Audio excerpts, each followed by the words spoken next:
The opinions and views expressed in the following program are those of the speakers and the host, and do not necessarily reflect those of Yoakley Scott Corporation and your sports network. Yeah, I've been closer to Jesus before, so can you help me out?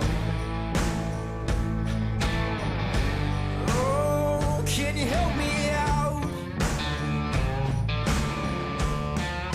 Am I on my own? Am I on my own? Or can you help me out? Am I on my own? Am I on my own? Or can you help me out? Can you help me out? I've been scared to look at my soul.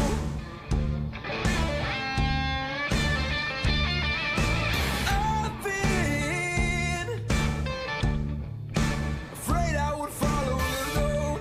Yeah, afraid of the things I've been told. Welcome into a Wednesday edition of Running Point on YSNLive.com. Ron Potesta with you alongside Anthony Hartwig.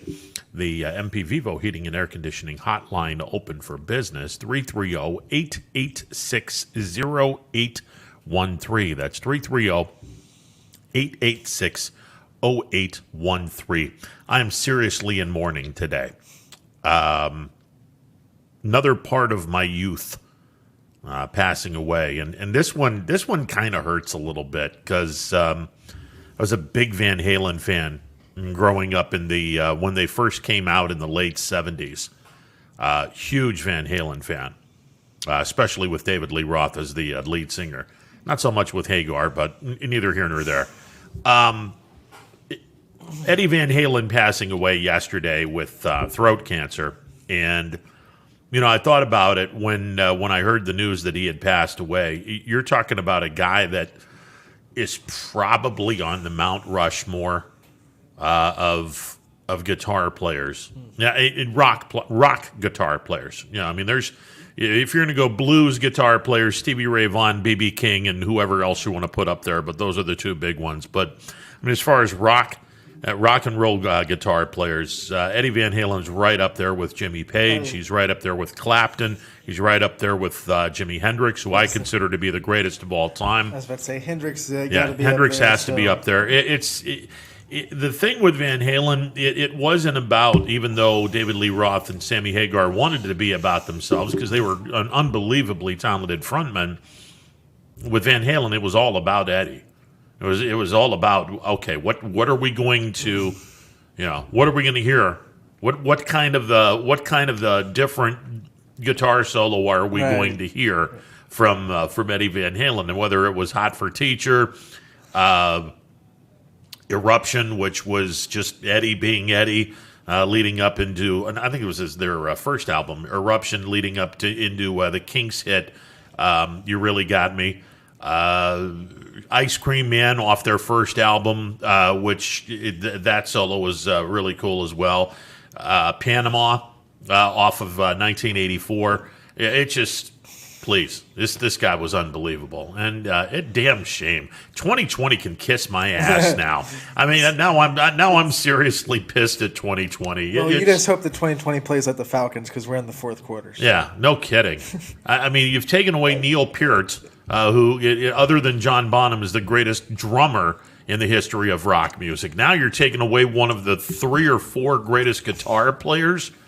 Now, screw you, 2020. Not to mention Bob Gibson at the end of last week. Yeah, and that's another one. And we really didn't touch on Bob Gibson passing away. And this was a really, really crappy Friday night for the Cardinals. They had been eliminated moments earlier from the playoffs. They had lost to the San Diego Padres. Shocking fashion too. Yeah. Because I mean, you look at what the Padres lost. Yeah, absolutely. And here Wainwright had to do an interview knowing that Bob Gibson had just passed away. Yadier Molina was crying during the interview. I mean, it's the Cardinals organization is just one of those organizations where everyone just they respect the past, and it's just one of those great organizations. And Bob Gibson, wow, I can count on one hand the amount of pitchers that I've seen personally, and I saw Gibson toward the tail end of his career. I can count on one hand pitchers that I think were better than Bob Gibson that I saw. I can only count on one hand. That guy was unbelievable. And the '68 season, there is a statistic that needs to be thrown out. Bob Gibson made 34 starts in 1968. He had 28 complete games, and he was pinch hit for in 6 games. He was never taken out of a ball game in the middle of an inning that year. Are you kidding me? How does that happen? By the way, that was the year that he had a 1.12 earned run average, and during the time period, he had won 12 games in a row, 12 straight starts, 12 straight complete games, 12 straight wins. You don't see that in baseball now. No, you barely see a complete game period. I mean, unless the guy's going for a no-hitter. Yeah, that's just the game. The game has changed, and I would not say for the better. It's definitely changed, but Well, you got more arms, you got more specialists, you got more bullpen stuff, so you don't need your starters to push themselves and go 9 innings. yeah, and Gibson was one of those guys that you didn't take the ball from him. That's why when normally I don't really respect win-loss record for a pitcher, but back in the day when almost every pitcher pitched complete games anyway, that's when you kind of there's a little bit more weight on that win-loss record. Yeah, because they're pitching the whole game. Exactly. I mean, if you're only going 5 innings and you're getting the win, but you gave up 3 runs in the 5 innings, you didn't have a good start. And this is why I argue for the longest time quality starts. When people say, well, a quality start is if you give up 3 earned runs or less in at least 6 innings. Wait a second, that's not a quality start. 3 earned runs in 6 innings is a 450 earned run average. That's not quality. That's garbage. Yeah, if you have quality starts consistently, your ERA is 4.50. Yeah, I mean that's absurd. The quality start to me is 2 earned runs or less over 6 innings. Okay, now we're talking about a 3.00 earned run average. Now I can deal with that. That is quality. 4.50 earned run average. That's not quality. That's mediocrity at best. Right. Please, but again in '68, Gibson 34 starts. 28 complete games, pinch hit 6 times, never taken off the mound in the middle of an inning. Unbelievable. Yeah. And by the way, 1.12 earned run average, that is never going to be touched in the history of baseball. That'll never be touched. Coming up on the show today, we will hear from Brian Driscoll. We will preview what is going to probably be an absolute slaughter in South Bend. Do you see what happened to Florida State against Jacksonville State? Yeah, that's clearly they were looking ahead to Notre Dame. No, not really. They don't have any talent. I don't think they were. They just don't have. They just don't have the talent. It's amazing. It's not even a lack of talent. It's just a lack of because like the defensive line. If you just look just talent wise of Florida State, it's there. They're getting the. It's just like this culture thing. The effort's not there. I mean, they have probably one of the best secondary players in the country, talent-wise, in Asante Samuels Jr. But it's not culminating into anything that resembles good football. What was it, 9 years ago they were in the national championship 2013. game? Okay, well, no, 7 years ago. They won it. Yeah. 7 years ago they were in the national championship game. And now look at Florida. So Florida State they're a bottom feeder in the Atlantic Coast Conference. That's how do you go from a national championship program to a bottom feeder in 7 years? That's absurd. I don't get that one at all. I think when Jimbo Fisher left instead of getting fired or asked to leave, that hurt the psyche of Florida State because it's such a prestigious program. You don't leave Florida State. Yeah. It's like the pretty girl in high school. You don't leave her before the prom. And Jimbo Fisher packed his bags, left of his own accord to Texas A&M. And in the Taggart years, you could see that the psyche and the mental confidence that Florida State had was completely gone. And I mean, if I'm Florida State, I'm on the phone right now calling Urban Meyer up and saying, hey, what do you want? I mean, we'll back the Brinks truck up and we'll give you anything that you want. Get your butt down here and get us back to the national championship level that we've been accustomed to since Bobby Bowden, which, by the way, Bobby Bowden, 90 years old, he has COVID, and fingers crossed that Coach Bowden is going to fight through this because, yeah, when you're old and you have COVID, that's not good. 2020 needs to stop. Yeah, it just really, really needs to stop right now. So we'll catch up with Brian Driscoll and we'll preview the Notre Dame slaughter that's about to take place against Florida State. You always want to respect on your Saturday. opponents, though. But good Lord. From a Notre Dame perspective, internally, you just got to go and take care of business and execute what you like. Exactly. Just take care of business and don't look ahead. Don't look ahead. Hopefully they don't. Brian Tolnar from Mill Creek will be calling in on the show at 1 o'clock, and we'll obviously get his tip of the week, which it's going to make a good, nice little pamphlet. Hopefully we'll be able to do this in the off season. Pamphlet's growing. Yep, the pamphlet will be growing. John Vargo from the Vindicator and the Tribune Chronicle, a fantastic columnist. We'll get his take on high school sports in the 2 o'clock hour. His son is on the Mooney soccer team, so we'll most definitely talk some soccer. By the way, Howland with another victory last night. He was right when he said that Howland is the best soccer program in the area by far, by none. What their coaching staff does down there, it's incredible. They're probably they and Crestview are probably the two teams with the best shot to make a really deep run. I don't think Crestview makes as deep a run as Howland. Howland may win a state title this year in soccer, which they're unbelievable.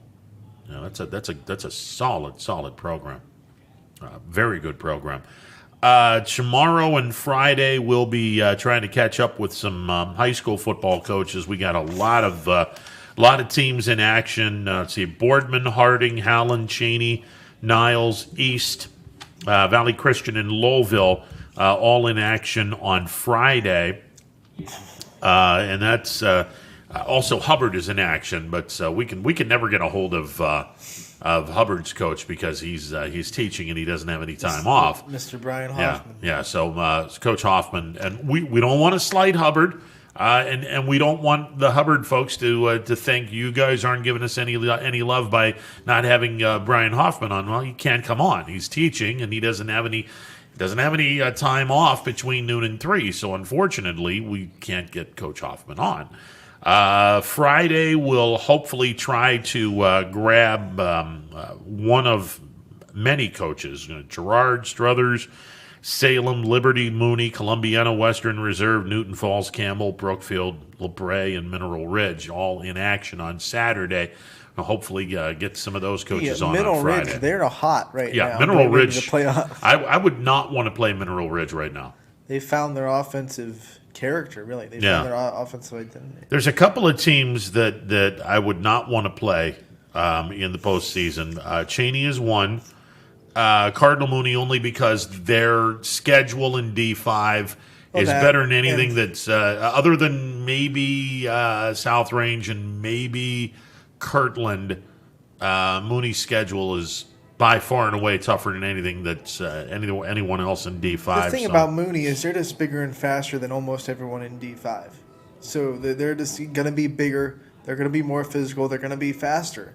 Now, does that mean wins? No, but that means they're dangerous for sure. Oh, they're definitely going to be dangerous. I don't know if they're going to match the physicality of Garfield, assuming they get past. That's why I said almost. Yeah, assuming there are a couple of teams that can match them. Assuming they get past Conneaut, which is Conneaut's not a bad team.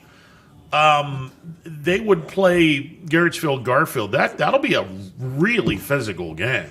Old school football. Yeah, and Garrettsville Garfield has grass, so you wouldn't you'd get Mooney off the turf, so the speed factor doesn't translate as it goes back to grass. Now, if they get past Garrettsville Garfield, now they got to take on another physical team, assuming Crestview does their job in the Sweet 16. Mooney and Crestview in the Elite Eight. Don't sleep on Cusick's team, because that team is pretty fast on the turf, and they're pretty physical on defense. That would be a fun game. Speaking about old school football, by the way, I just want to give a shout out to Don Butchie, who retired as the Mooney AD this week. Yeah, exactly. At the age of 87. That guy's been a part of Mooney since, 1961? Yeah. My dad was coached by him. So just want to give him props for everything that he's done for that program. I'm going to date myself here before we go to the break, but Cardinal Mooney back in the day, way back in the day, used to have Cardinal Mooney basketball camp. Bob Santor was the head basketball coach. And this was in the mid-late 70s. And I would go, my brother and I would go to the camp. It was week long, and you were there all day, and you were evaluated at the end of the week. And they told you to work on some stuff. Don Butchie was the strength guy. He would have us in the weight room, and he was also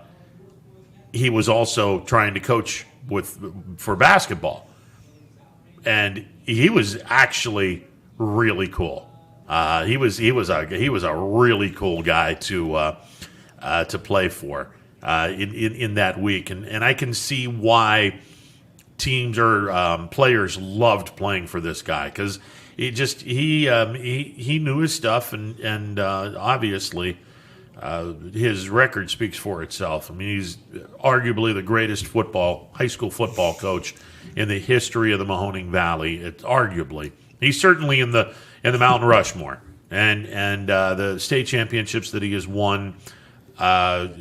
Great human being, unbelievably successful coach, and a retirement that's well deserved. A good guy, and hopefully he gets a long retirement out of the deal. Right. I mean, to put in the work until you're 87, that just shows that he goes above and beyond for that program. Because most people, you'd be perfectly fine if he retired at 75 or 80, Yeah. but no, he went all the way until his body just told him he couldn't do it anymore. Well, he's an interesting guy. He really is, and Coach Butchie, one of my favorite guys. So best of luck in the in his after Mooney life, and we'll hopefully see him doing some really cool things. All right, we're going to take a timeout. On the other side, we will hear from Brian Driscoll. Notre Dame is going to take on Florida State.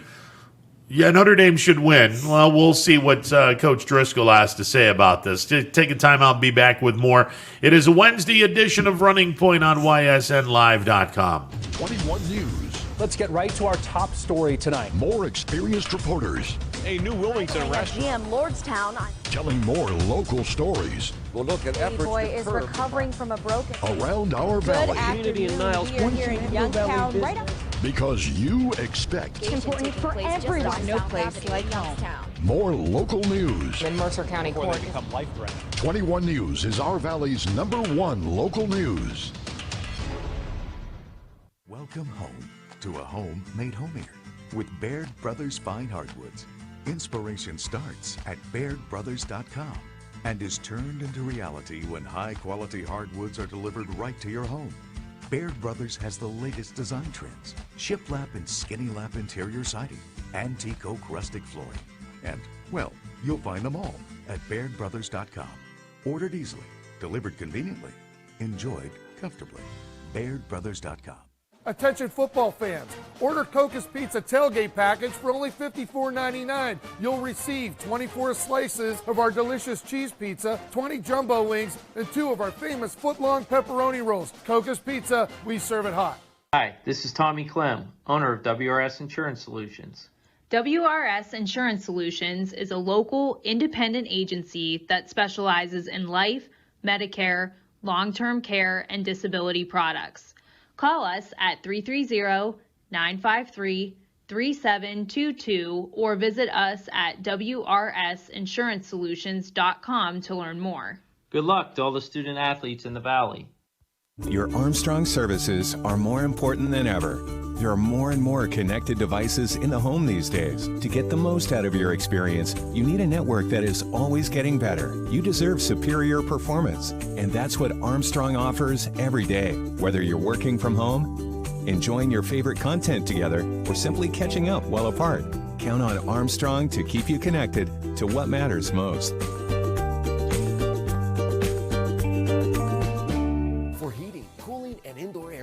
The Mahoning Valley trusts MP Vivo Heating and Air Conditioning, offering worry-free repair, service, and installation. Call MP Vivo today for a free estimate. MP Vivo Heating and Air Conditioning. We're your energy-efficient experts.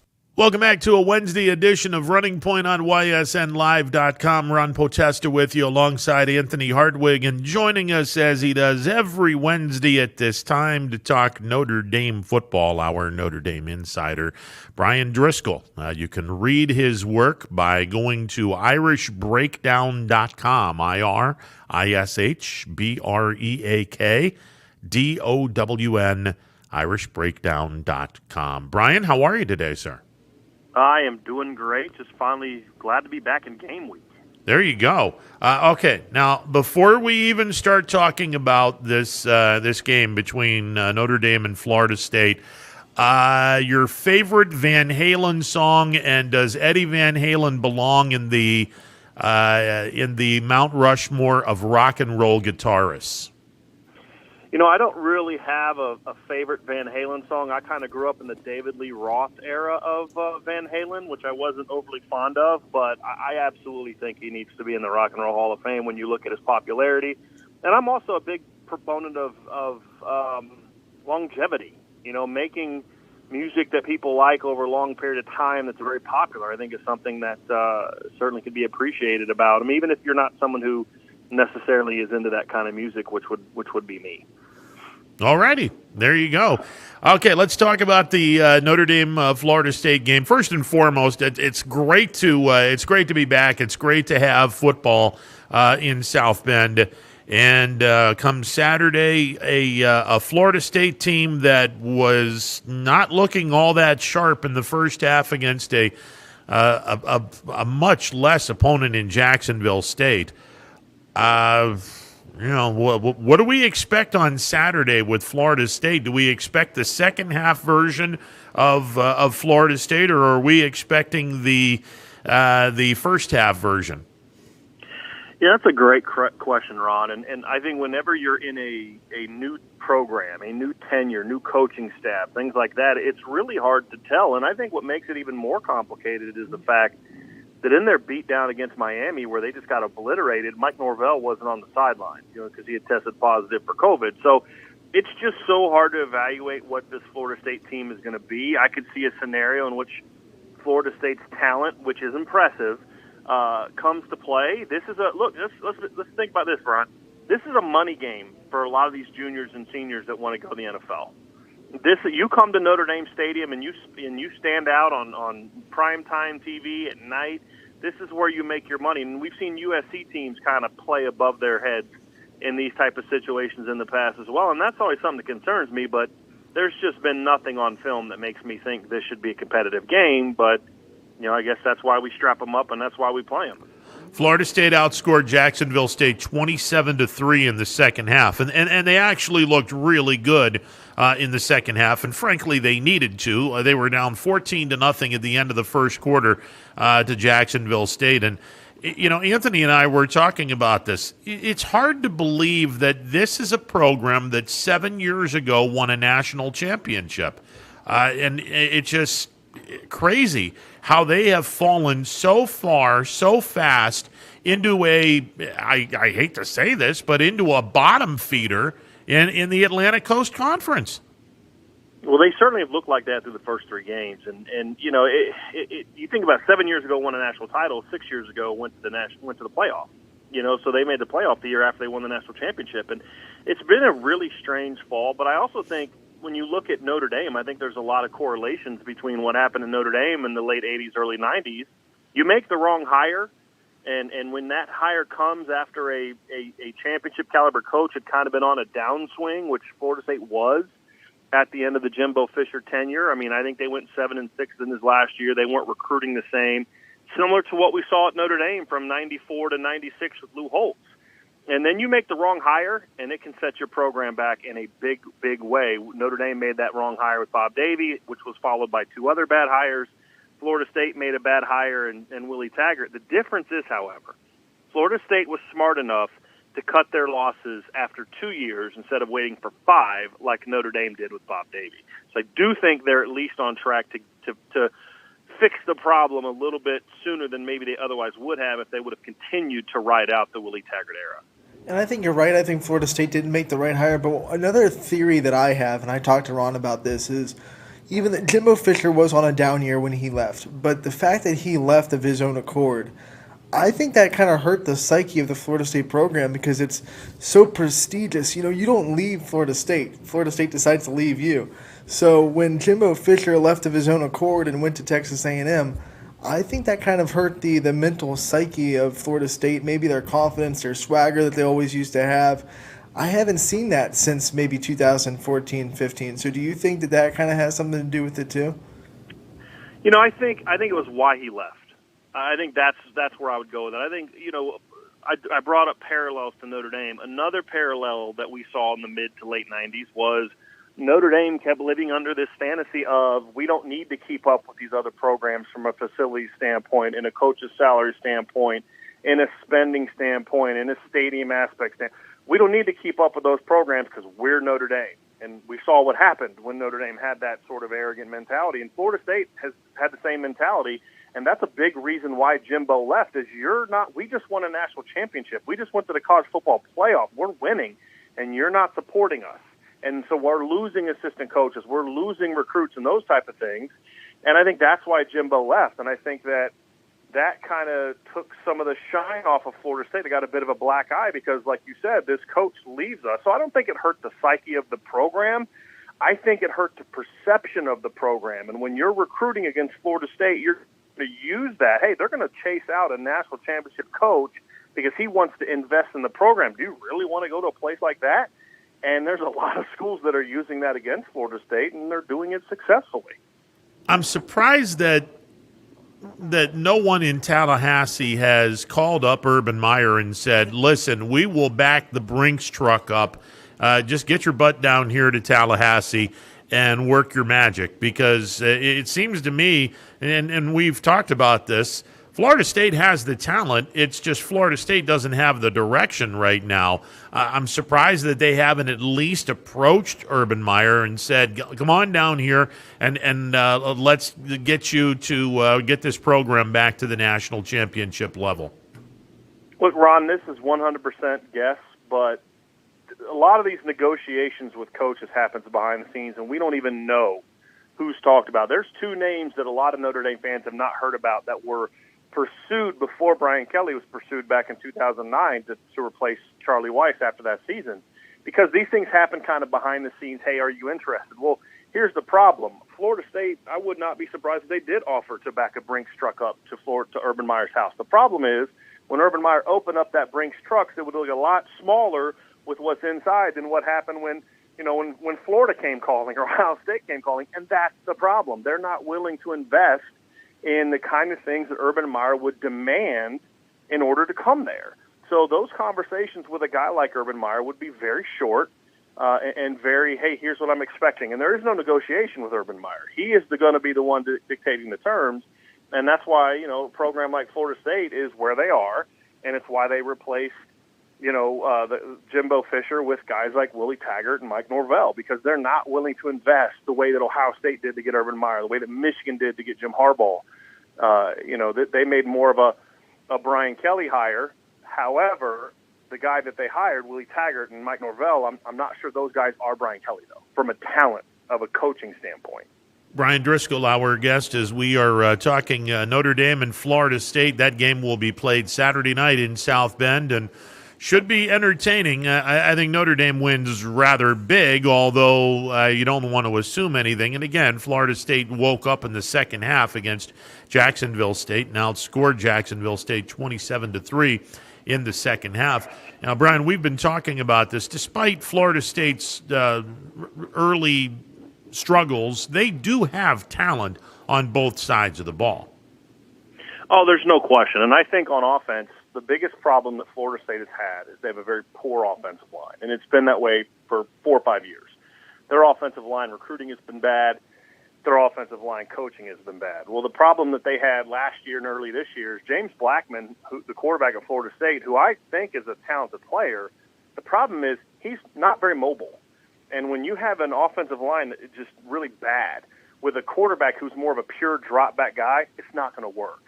Then you see Jordan Travis come along, and Jordan Travis is a more mobile quarterback. He can scramble, he can run around, he can make plays with his legs. And even though I don't necessarily think he's a better overall quarterback than James Blackman, he is a better suit for that offense. And I think that's partly why we saw that offense really take off in the second half, because there were plays where the offensive line got beat. And if James Blackman is the quarterback, it's a sack or a turnover, whereas Jordan Travis can make people miss, get out of trouble, and then go make a play. And I think that adds a dimension to the offense that it needs when you consider just how bad their offensive line is. When you look at their defense, one of the names that really pops up to me is Asante Samuel Jr. I think he's maybe one of the best secondary players in the conference. Do you kind of put him in that kind of category? Oh, he's certainly one of the best corners in the conference. There's no question. I think the problem that he has is the secondary has not been really good around him, so that's why they're continuing to just get thrashed in the pass game. You can avoid Asante Samuel the entire game and still throw for 300 yards against Florida State. I mean, when you look at Georgia Tech completed 67% of their passes against Florida State. In the 2 games since, against Central Florida and Syracuse, they've been under 50% both times. It's a bad secondary outside of Asante Samuel, and so teams really just don't even really worry about testing him. The other thing, too, is they're getting almost no pressure on the quarterback so far this year. And I don't care how good of a corner you are, you're going to get beat if teams are allowed to have a lot of time to throw. And that's been the most surprising thing for me, because from a pure talent standpoint, Florida State's defensive line is really talented. They just haven't been able to produce like you'd expect a group of that talent to produce.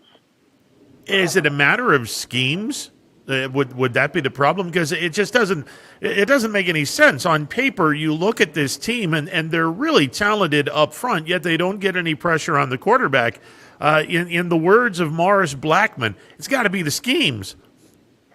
I mean, I think it's a lot of different things, Ron. I think it starts there, and I think from a scheme standpoint, I don't know if it's necessarily a flaw in the scheme as opposed to it's just new. And I think one of the type of programs that are going to get hurt the most from this COVID offseason where teams didn't have spring are teams making new coaching hires.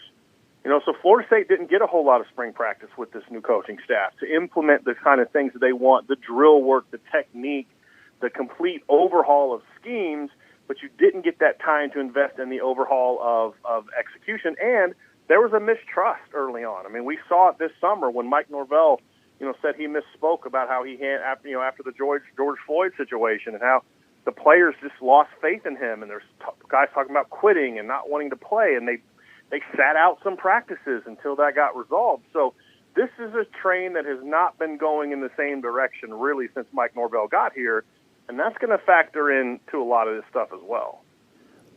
We've been talking about the talent that Florida State has. That there's one position that they definitely have some talent, and that's their running back position. They got some kids in the Corbin kid. He's a sophomore. He's averaging about 5 yards per carry. And I'm going to probably butcher this kid's name. Toafili, the freshman from St. Petersburg, true freshman. He's got 163 yards on 20 carries. That's 8 yards per carry.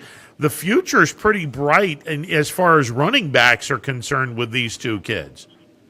Yeah, I mean, and it would be easy to dismiss Toafili's numbers when you look at him against Jacksonville State. She had 12 carries for 99 yards, 8.3 yards per carry. Yeah, it's Jacksonville State. Well, he had eight carries against Miami as well and went for 8 yards a carry. Miami's defense so far this year has been pretty decent. They have a pretty good front four, too. So I think they're loaded. I think their future at running back is very good. You know, obviously, Deshaun Corbin transferred from Texas A&M, where he played a bunch for them too, and came back to his home state of Florida. Again, receiver, talented, running back, talented. There's some talent at quarterback, but it goes back to the other point, which is that talent will not be able to thrive against the better teams in the schedule until the offensive line starts playing better. And that's the one area where they don't have the talent. That's the one area relative to this game against Notre Dame that needs to be exploited. They cannot allow that running game to get downhill, to get going. They have to dominate at the point of attack and not allow Deshaun Corbin and Lawrence Toafili to really get downhill and stay on their tracks and really get to that second level, because if that starts happening, Notre Dame could be in trouble, and this could be a much more competitive game than it otherwise should be. From a Notre Dame standpoint, I imagine the things that the coaches and the fans want to see, much like the South Florida game, in a game where they have a big advantage, they just can't sit back on their talent. They have to see the execution from everything. Because Notre Dame could probably win this game just based on the fact that they're a better team. But if they just sit back on that and don't execute the small things like they did well against South Florida, then that's going to be something that the fans and the coaches would be upset about. Yeah, I mean, I think for me, it's having 2 weeks off has sort of changed my perception of this game. I still think Notre Dame should win comfortably. I don't think this should be a competitive game. If they lose, that's a huge red flag. If it's a close game because Notre Dame is sloppy early, I'm not going to be as critical of that as I otherwise would have been if they would have played Florida State the week before, or Wake Forest the week prior, and then been on a normal practice schedule. I expect some early sloppiness, but I think the thing is, when you look at Notre Dame and Florida State, in past years, Florida State's been able to say, hey, we have a speed advantage over you. When you look at the Florida State offense against the Notre Dame defense, they can't say that. And I think that's where Notre Dame needs to use that to their advantage, is to attack. When you have an offensive line that struggles the way that it does, you attack it. You don't let them get going. You don't let them really come off the line. You attack. You blitz. You stunt. You do all those kind of things. Well, the good thing for Notre Dame is that's who they are this year. That's who they've been the first two games. So who Notre Dame is matches up very well against Florida State. And so as long as, like you said, as long as they execute and play well, and even if it's just, okay, it takes a quarter to get going and then you start rolling, this is a game that by the second half Notre Dame should be in control of. Brian Driscoll, our guest. You can read his work. He covers Notre Dame, irishbreakdown.com, irishbreakdown.com. Brian, one of the things that kind of surprises me about the downward direction of Florida State, it's no secret the state of Florida is one of the 2 or 3 best states in terms of high school football. Now, obviously, Florida State has to deal with University of Miami. They have to deal with the University of Florida. Now they have to deal with Central Florida, Florida Atlantic, some of the other ancillary Division I schools that have popped up. But still, there's plenty of D1 talent in the Sunshine State. I'm stunned that Florida State has not been able to get quality offensive linemen from the state of Florida. That doesn't make any sense. Well, I think a big part of it is the quality of offensive linemen being produced by the state. If you look at what Florida has been producing the last 6, 7, 8, 9, 10 years, and from an NFL standpoint, it's skill players. It's receivers, running backs, linebackers, DBs, players like that. It's not offensive linemen. It's defensive linemen. And I think a big part of that is, honestly, having recruited the state of Florida for several years and followed the state of Florida, the coaching in the state, by and large, is just not good. And they don't pay teachers very well. It's not a great public school system. There's just not the quality of programs that you used to see. So they're just not producing those kind of kids. And as you guys know, that's a position that requires, even at the high school level, requires a level of competency from a coaching standpoint to develop those kids. And so, I think that's a big part of it. But I think the bigger picture problem is I don't think that they had a program that had the necessary coaching in place to get the most out of the players they had. There was plenty of highly ranked players early on when these struggles started to happen, even when Jimbo Fisher was here. His last year, the offensive line started to really falter.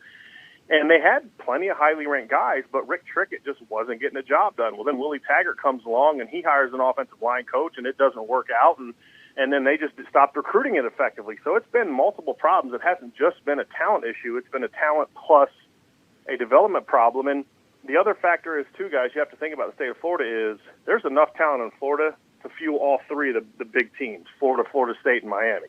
And that's how it was back in the 80s and 90s. The problem now is kids are more and more willing to go out of state and play. And kids, the world's much bigger to these kids now. And so they'll go to Clemson, they'll go to Alabama, they'll go to Notre Dame, they'll go to USC, even. They'll go to Texas, they'll go to LSU, and that's hurt too because it's so much easier for other programs, especially in the Southeast, to come into the state and take some of the top players, especially when Florida State's not winning, because Tallahassee's not exactly an area and it's not exactly a school that by itself is going to get kids in. It is the tradition of the program. Are we going to do a recruiting question? Because, you know, you've been on the recruiting trail. There was an old adage way back in the day that if you wanted a quality offensive lineman, you got to go to the Midwest. If you wanted a skill position player, you got to go south of the Mason-Dixon line. Is that still something that is true today? I think there's still a lot of truth to that. I mean, you just look at Notre Dame, for example. I mean, look at where some of the best players they've had. Zach Martin, Nick Martin, both from Indiana. Quentin Nelson was from New Jersey. Mike McGlinchey was from Pennsylvania. Liam Eichenberg is from Ohio. Tommy Kramer's from Ohio. Robert Hainsey played at IMG in Florida, but he's from Pittsburgh. So I still think there's a lot of truth to that. That doesn't consider talented players in the South. It's just you're going to find more and more, and I think a lot of it is, again, it comes down to coaching. You're going to be in a much better financial situation as a person coaching and teaching in Ohio than you are coaching and teaching in Florida. That's just the reality of the situation at this current time. You know, so I think there is some truth to that, but there's still a lot of talent in the South. It's just, again, the competition is deeper.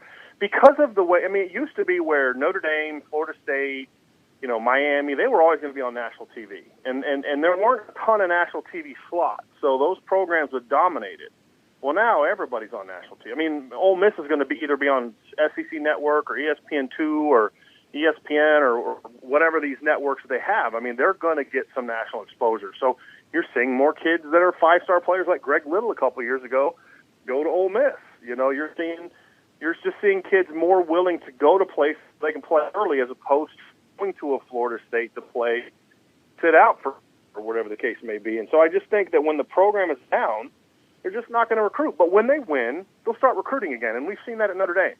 Even go back to Ty Willingham. You know, he had that 10-win first year, and that recruiting class they had that followed was tremendous. I mean, Brady Quinn, Jeff Samardzija, Victor Abiamara, it was incredible. Well, 2 years later, when they weren't winning, it was one of the worst recruiting classes in Notre Dame history. So if Florida State starts to win under Mike Norvell, and if he's as good of a coach as I think he is, and Brian Kelly thinks he is, he'll get it turned around. And the first time Florida State has a 10-win season, their next year's recruiting class is going to be top 5.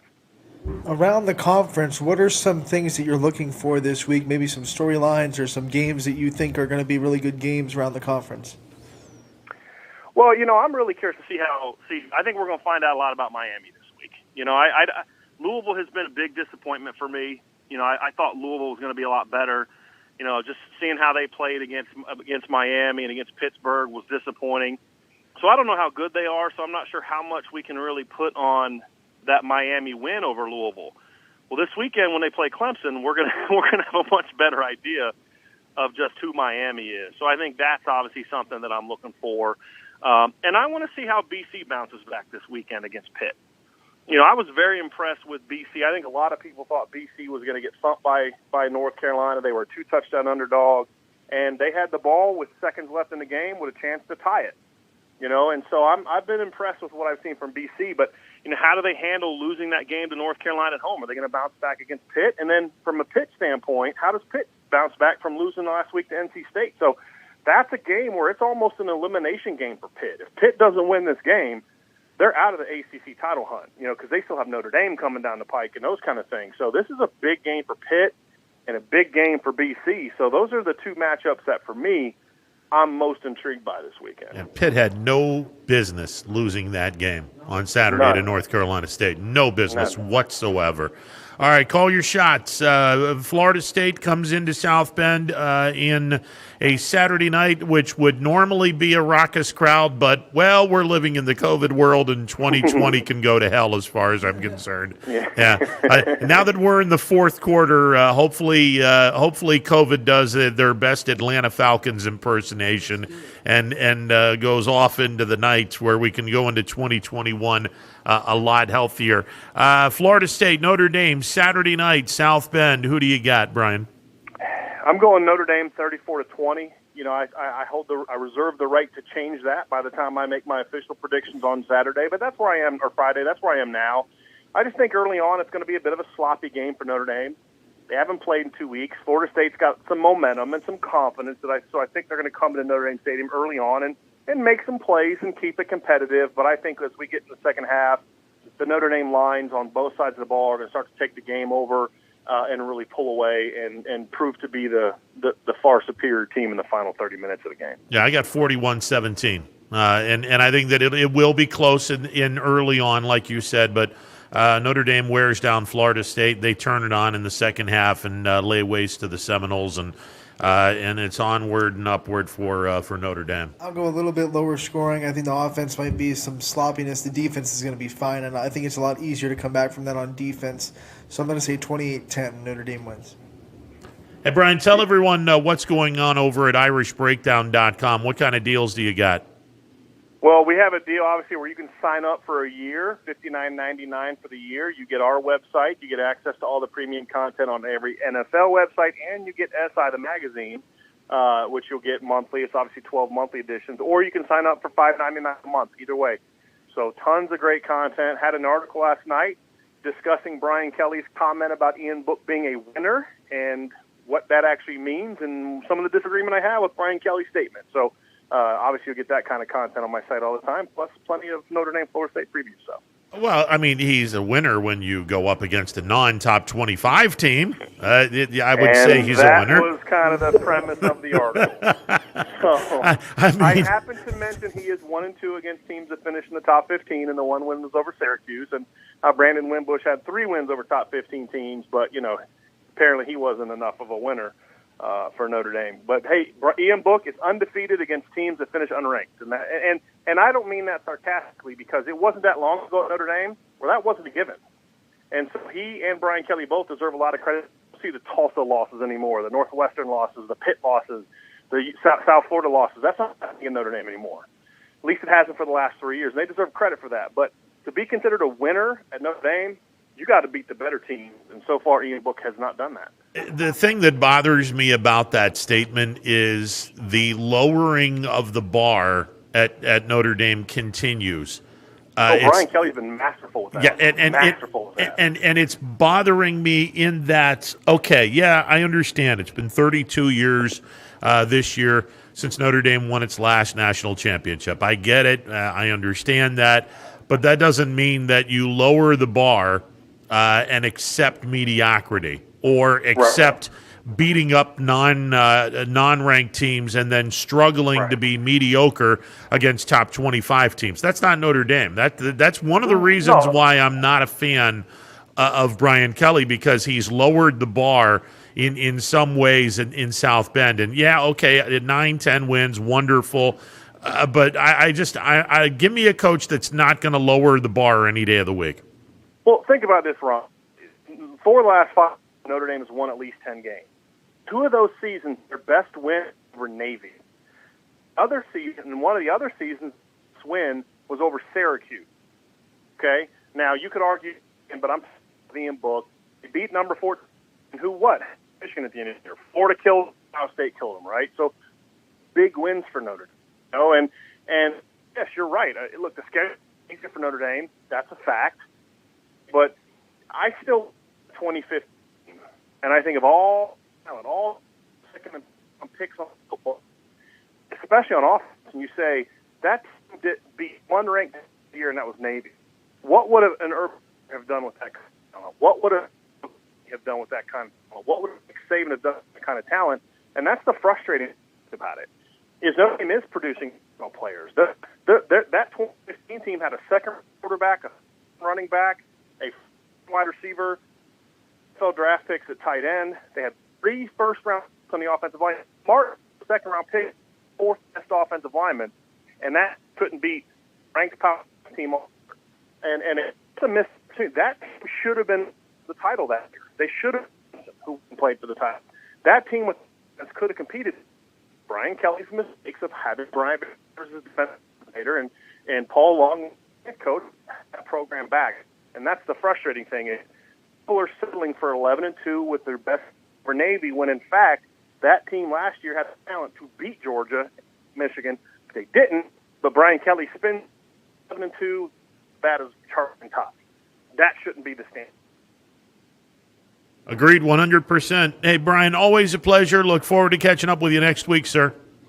Thanks for having me on, guys. You got it. Brian Driscoll on our MP Vivo Heating and Air Conditioning hotline. We apologize. I hate cell phones. Towards the end there, he started to sound like an Al McRae press conference with a bunch of bleeps in there to cover up the swear words. Yeah, but that wasn't the case with him. It was the crappy cell phone reception, which is very unfortunate. But you get the gist of it. In 2015, Notre Dame should have played for a national championship. They had all kinds of talent, and Brian Kelly he's a master at spinning crap, and you know, if people sit back and go, 10-2, he'll look at this and say, well, I went 10-2. Well, the bottom line is you've lowered the bar to the point where there are people at Notre Dame, and shame on them. There are people at Notre Dame that have accepted mediocrity. I'm one of those people that have not. What happened in 2014 is, they had a lot of talent, but I mean, he brought it up, their schedule is never that great.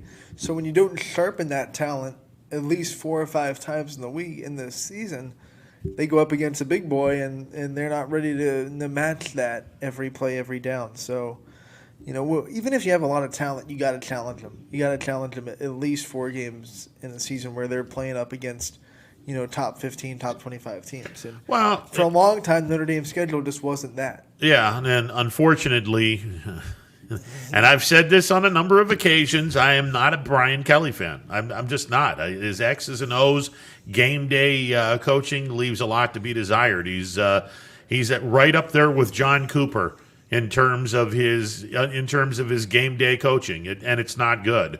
John Cooper had probably more talent at Ohio State than Kelly has had at Notre Dame, and you know, national championships 1-0.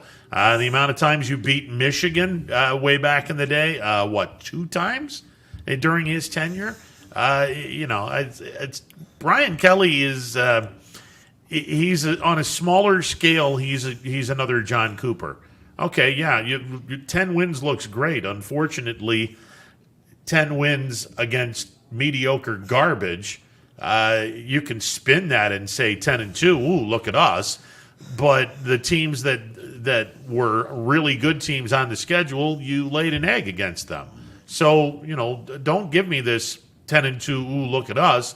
Again, I'm not one of those people that's going to lower the bar for Notre Dame, even though they haven't won a national title in 30-plus years. Yeah, so. But he brought up that there have been those years in the 90s where Notre Dame was mediocrity, and they had to come back from that. So, I mean, 10-2, it's not what the standard should be, but at least he's consistently. No, I agree with that. Yeah, I agree. I don't want to completely trash it. Notre Dame has turned into that program that you have to consistently get your kids to that level so they buy into it. And eventually, I think Notre Dame, and we might see it this year, where they finally take that next step as a program back to a national contender powerhouse type program that they used to be. We'll see. Because in the 90s and early 2000s, they weren't what they were. Oh no, and like Brian said, I mean, when Lou Holtz left Notre Dame, the worst decision that they made was Bob Davie, and Bob Davie, and then turned into Ty Willingham, and then turned into Charlie Weiss, and you had 3 knuckleheads that just really didn't have the program in the right direction. So didn't Ty Willingham have like 2 or 3 really good seasons? He did have a 10-win year early on, and then like Brian said, he had a great recruiting class the year after. They got rid of Lou Holtz because they didn't want him to break that record. So well, and you know, I mean, Lou had also seen better days, but you're right. I mean, they didn't want him to break Knute Rockne's record. That's a lot of strange people in that realm over there, and there's and I've said this on a number of occasions. There's a lot of people living in the 40s and 50s that are Notre Dame fans. You know, here's a reality check for you. Notre Dame hasn't won a national title in 32 years. That's a reality. Nope. And hopefully it changes, but not under Brian Kelly. It's not. It's just he's good for 10 wins against mediocre teams. He's just not a national championship caliber coach. Now, if they let him go, does Notre Dame do the unthinkable and bring Urban Meyer to South Bend? Urban Meyer loves Notre Dame. He does. And that's his dream job. And forget about all this garbage from Buckeye fans saying that Ohio State was his dream job. Bullshit. It wasn't. Urban Meyer flat out said on a number of occasions Notre Dame was the place he wanted to coach. Well, how many people would not want to coach at a place like Notre Dame? I mean, if Notre Dame comes calling to you, there aren't going to be a lot of people that be like, peace out. No. Yeah. I'm really not interested. Yeah, I'll see you guys later. Yeah. It's kind of like, I mean, there are programs like that. I mean, if even though Florida State's struggling, if a program like Florida State with the prestige that it has comes to you and says, we want you to be our coach, how many people are going to say no to that? I mean, you would think that they would be able to get the best of the best. Brian made a good point that they're not investing into their program, and they're kind of sitting back on the fact that they are Florida State. Yeah, and that's a big mistake. And Notre Dame did the same thing. That after Holtz left, Notre Dame did the same thing. Well, we're Notre Dame. Oh, okay. You see how that's gotten. See where that's gotten you guys. You haven't done crap in 30 some odd years. So I think Texas is another one of those programs that's prestigious enough that if someone came and said, "Do you want to coach at Texas?" Like, who would say no to that? There are some programs that in America, whether they're sleeping giant type of programs. Not, like you would not say no to those programs just because of who they are. Michigan is another one. Michigan, Oklahoma. I mean, the big dogs that have been big dogs for 50, 60 years. Yeah. SC. Yeah. Ohio State, Well, Ohio State's proven that they've won, even though they don't win a lot of national championships in a short amount of time. They're not Alabama or Clemson, but I mean, at least they've won a national title in the last 7 years. You wouldn't say no to that. Hell no, you wouldn't say no to Ohio State. No, I mean that's a blue blood school, absolutely. Clemson's turning into that. They don't have the historic stuff that the other programs do, but they're turning into that kind of program. Well, you wouldn't say no to that. Yeah, absolutely. I mean, they're the new kids on the block. I mean, they had success in the early '80s. And won a national championship. Way back when John Heisman coached. Yeah, but I mean, it's the old school blue-blooded teams like Notre Dame, Florida State, Michigan. How could you possibly say no to one of those three schools? Miami. And Miami's another one. And like Brian said, we'll see what the U is made of when they go to Clemson and play on national TV. Take them down, guys. Yeah, that would be nice. It would be nice if they did. I wish someone would take. I think that front four can get pressure without blitzing, and that's one of the things that's going to hurt Trevor Lawrence. Well, I'm going to throw the number out right now. Clemson's a 14-point favorite, and I'm going to call my shot. I would bet that. I'll take Miami in the points any day of the week. I will come back at you and say that you thought Kansas City wouldn't cover. And they did. Well, they did because of a late stupid decision by New England. And it's unfortunate. I mean, the first half, Belichick had Mahomes and the rest of that offense on speed dial. And he has had them on speed dial for as long as they've been in existence. Yeah. I mean, Mahomes only has 3 games where he's been without a touchdown in the first half.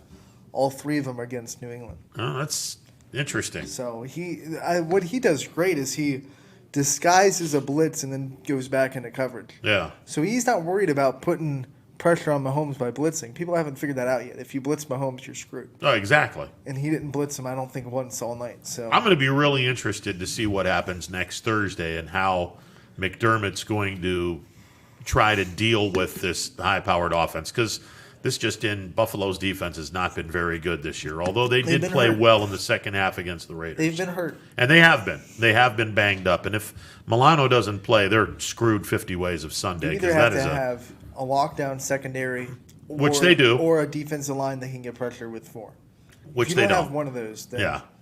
You're going to be in trouble. Because the Patriots didn't get a lot of pressure on Patrick Mahomes. They just really guarded the secondary is great in New England. Yeah. And they didn't give him anywhere to throw. Absolutely. All right, Brian Tolnar coming up. We will hear from Brian, and we'll get his much needed tip of the week. That's coming up after this. Stick around, more to come. Hello, I'm Greg Burbick with G. Burbick Farms. For the last 100 years, my family has farmed in Columbiana and Mahoning counties. I began raising cattle in 1996 with the goal of providing a better product for you and your family on the dinner table. Our grass-fed and grain-supplemented Black Angus beef are raised with no hormones, steroids, or antibiotics. We're known for our hometown-friendly service and incredible tasting products. We're locally owned and have customers across the tri-state area. Our products go from our farm to your family. Stop by our farm on New Buffalo Road or visit us on the web at gburbickfarms.com. Don't forget to like us on Facebook. G. Burbick Farms, it just tastes better.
trusted our families to help you with your Medicare needs. Myers Family Insurance looks forward to helping you now. For years to come, so call our family today and remind them how cute we are.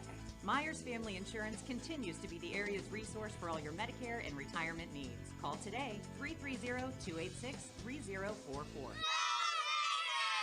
Welcome back to a Wednesday edition of Running Points on ysnlive.com. Ron Potesta with you alongside Anthony Hardwig. And joining us on the MP Vivo Heating and Air Conditioning Hotline, our golf guru, Brian Tolnar over at Mill Creek. Brian, how are you today, sir? Doing awesome. Somewhat staying nailed to the ground because it is a bit windy out there, but the golf course is filled and waiting for the sun to pop through. It's just hiding behind the clouds today. Okay, so give everyone the kind of direction the wind is blowing and what are some of the holes that will be really great for the golfers today on the north and on the north and south course, because I always love when the wind is at my back so I can overswing, and if I get a hold of one, I can shoot it about 300 yards. It's actually blowing from north to south, believe it or not.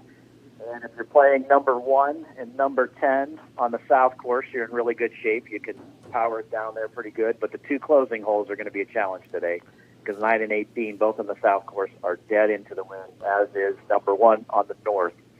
So it's definitely a day where you have to keep the ball flighted low. You're going to run up a lot of shots to the green. The greens are getting firm and fast as the moisture comes out of those.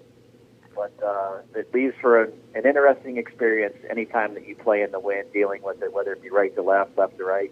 But probably the most trouble is definitely when it's in your face and it's head on, because it's 2, 3, sometimes 4 clubs longer than what you're normally used to using. Well, let me ask you, if you're shooting off the tee, let's say par 4, 360, and you're shooting off the tee, you don't want to go driver, do you? You can. If you're downwind, I would suggest teeing the ball up a little bit higher because you want a little bit more elevation. You want it to ride with that wind. If you are into the wind, I would suggest teeing it down a little bit lower.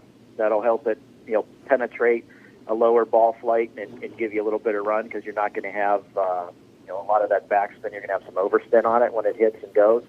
So there's a little bit of fine tuning that you have to do when you're playing in the wind, and there's things that you have to judge for to be successful to hit it. But it's, really comes down to making the right club selection as you're hitting those second shots into the green. You're not going to hit your 8-iron 150 if you're dead into the wind. That may be a 6-iron, it may be a 5-iron. And again, you're trying to flight the ball underneath the wind to keep it in play. Brian Tilnar, our guest. Tell everyone what's going on over at Mill Creek. But I mean, besides Mother Nature playing some nasty tricks on the golfers with the wind today. Well, the wind, albeit a factor for the golfers, is actually good for the golf course. We are airifying, so it's going to take some of the moisture out. We're airifying the tees on the north course right now, and we also just had our cart paths on the north course sealed. So on both the north and the south, and it's been a little bit cool, so they've been taking a little while to dry up a little bit. But having the wind there without the sun being there, and the absence of the sun, has certainly helped those drying up as we look to get that golf course back reopened tomorrow. And then we're going to touch up a couple of the older cart paths on the south that we connected with the new stuff about a month or so ago. So a lot of construction, a lot of capital improvement projects continue to go on, placing the golfers wherever we can to get them out there. And then, weekend will be good. And then next week is what I call the torture week for us as golf professionals. Anytime that you start airifying the greens, which is going to be Monday, Tuesday, Wednesday, and Thursday next week, we'll have 9 closed at a time. You sort of pump the brakes on for about a week until they grow back in, and then you're back to normal. But it's something that's necessary to keep the turf grass and the green quality as nice as they've been all year. I joke with our superintendent, as soon as you get the greens absolutely perfect, no matter what facility that you're at, it seems like you're a week or two away from spiking them and putting the sand in. But it goes back to the health of the golf course, and we were fortunate to have a great growing season this year. And the greens drainage that we put in the fall, this will be the first time that we've been able to airify the greens based on that procedure. So it'll be a tremendous help to them and their root growth, and we'll come out of the spring like a house on fire and ready to rock again. I know the high school golfers are in their postseason. I'm sure you've been keeping your ear to the ground and trying to find out who's been playing well. So can you give us kind of maybe a week recap of the high school golf scene? Yep, some of them wrapped up their season last week, just not making it through. But a lot of the teams that play here at Mill Creek have made it out, whether it be a team or an individual. I know Cardinal Mooney, the girls team, had a girl that qualified for district, so she goes to the second round, and she just qualified for state yesterday, so they've got one into the state tournament. Camfield boys team won their sectional, so they're going to go to the district round next week. They're about a week behind based on where the division lineups are and the availability. Poland girls team qualified as well, so they're headed to the district. Won their sectional at Pine Lakes last week, so it's exciting to see them. South Range is sending an individual, and the Boardman's girls team has qualified as well. So locally from here, they've done extremely well, and we're excited to see them continue their season on, albeit another week or two here with the districts coming up and then the state tournament the weeks following. So we're excited for them and excited that they certainly play their home games here and have made it to the level that they're at, whether it be districts or the state tournament. Brian, is there any interest in the near future for Mill Creek to be a possible landing spot for district tournaments in golf? We have tried every year since I've been here. A lot of them are locked in for extended period of terms, whether it be a 3 or 5 year agreement. We were close last year. They had a couple sites that had gotten some severe damage with the flooding that we had in June and July. So when they had these in September, October, the course wasn't up to par. So there was talks about possibly moving, but it's something that we're 100% interested in. I think with the amount of courses that we could have available, you could do a lot of them for this region, basically all in one day. You could have, the girls on the north course, the boys on the south. You could do the morning. You could do the afternoon.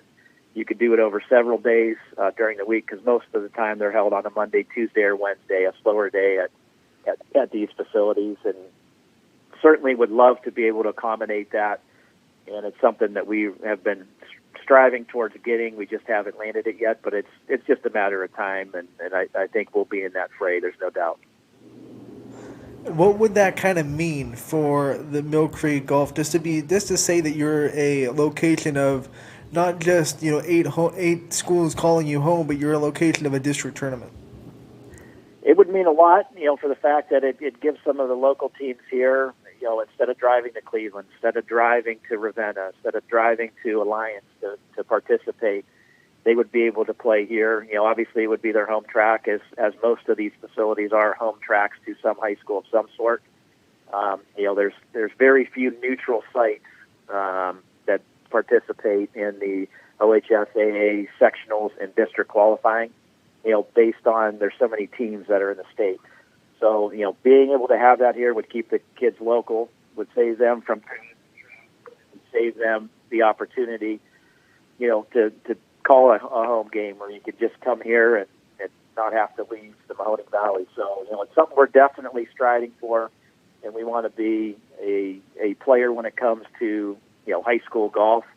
So we're excited to be able to put our hat in that ring and, hopefully be able to bring something here to Youngstown and Mahoning Valley. Just the financial impact. We talk about the other kids' events that we host.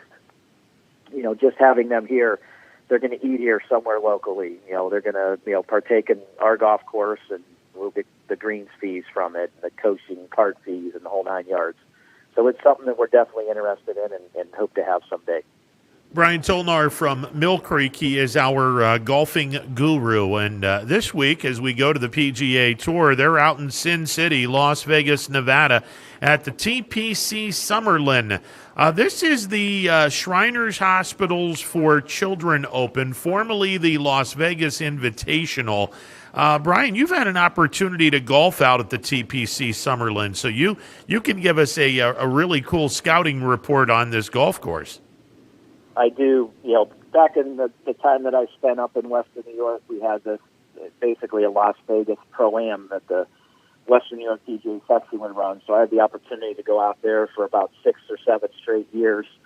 TPC at Summerlin was in our course rotation, and of the courses that we played out there, was probably one of the best that we played. One of the ones that I seemed to enjoy the most. I played the best on there and really enjoyed playing out there.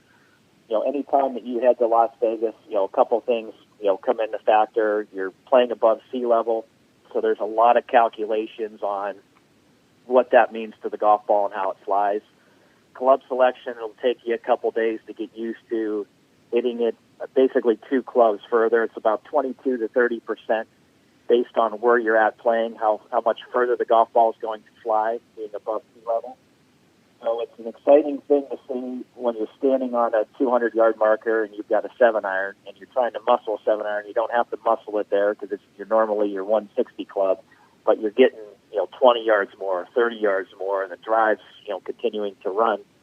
And the TPC of Summerlin has I would say 7 holes in its arsenal that, for the PGA Tour standards, 4 or 5 of those you have to birdie those day in and day out, otherwise you're going to get lapped, because they're just high risk, high reward holes. It's a facility that's been there since, I want to say about 2002. They built the golf course at 7,100 yards. It's par 71. It's part of Tiger Woods' PlayStation game, so if you're familiar with playing that, you could jump on TPC or Summerlin and play the Las Vegas Invitational as part of their sports package. So I know a lot of the kids that play PlayStation will have the opportunity to do that. It's definitely a birdie fest facility. You have drivable par 4s, you have reachable par 5s by everybody in the field, and depending on how the winds are, one of the unique things about where this facility is located is it's at the bottom of a mountain range. So you're literally playing golf and you're looking up and you're seeing folks skiing. So which is kind of weird because it's 80 degrees. You're playing in a short sleeve shirt and you're out there and you're nice and warm, and up at the top of the mountain you can see the snow trails and people are skiing. So it's a great property. The rough is extremely short there. The greens are probably some of the best that I've ever putted on, and I putted on some good ones, being Firestone and Oak Hill and Oakmont. They're very comparable to that. You pick a line, it stays on the line. It's a high risk, high reward golf course. There's a lot of vegetation, a lot of desert. So if you do drive it offline, you could be in some lies that it's tough to get out of. And if you pick the proper line, you hit the shots, there's definitely some holes that you could make some hay on. The 4th hole, the 7th hole, the 9th hole, all reachable par 4s. And if you don't lay up, you still have a wedge or 2 in your hand. But if you don't lay up, you're getting it pin high or pretty close to the green. And then the finishing holes there are pretty solid as well. You've got the 13th, which is on paper looks extremely long, a 606-yard par 5 that these guys can hit iron into, just in how firm and how far the golf ball flies for them. 15th hole is 341 yards. A lot of the guys will get it home there with a 3-wood, possibly even a hybrid. If you look where Bryson DeChambeau's been hitting his hybrids in that 340, 345 range, I think he could get home there.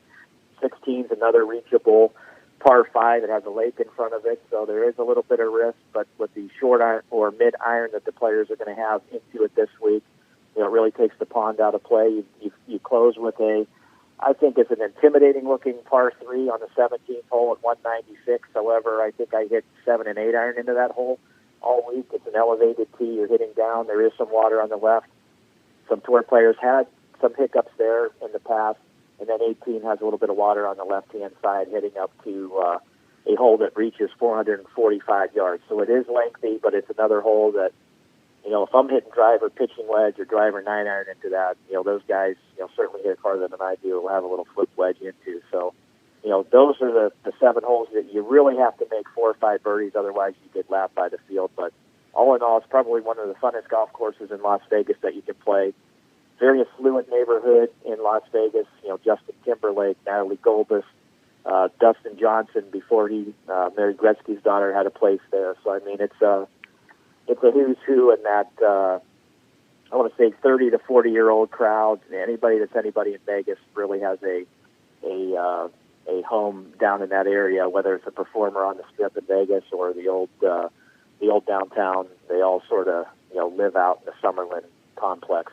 Gated, you go through 2 or 3 gates to get back in there, but it's a cool facility, and the homes that are on the golf course, if you get a chance to watch this weekend, are bigger than our clubhouse here at Mill Creek. I mean, it's unbelievable, the homes that you're looking at, the waterfalls, the endless pools, the whole 9 yards. It's just a great facility for a PGA Tour event. It seems to me that, again, easier said than done. If you're a guy that can hit the ball 350 off the tee and into the fairway, you're going to be in really good shape this weekend. I think if you hit it long and you're accurate, you're pretty good. The fairways are extremely generous. And like I said, the rough is down considerably from the events that those guys are used to playing. And it's usually firm this time of year, too, because the temperatures are in the 90s and the 100s. So, I mean, it's going to be firm and the ball's going to be running. And then you add that, 20 to 30% with the altitude change, with the golf ball. So those guys that are hitting at 350 are now hitting at 375, 378, getting it close to 400. So it's going to be fun to watch that.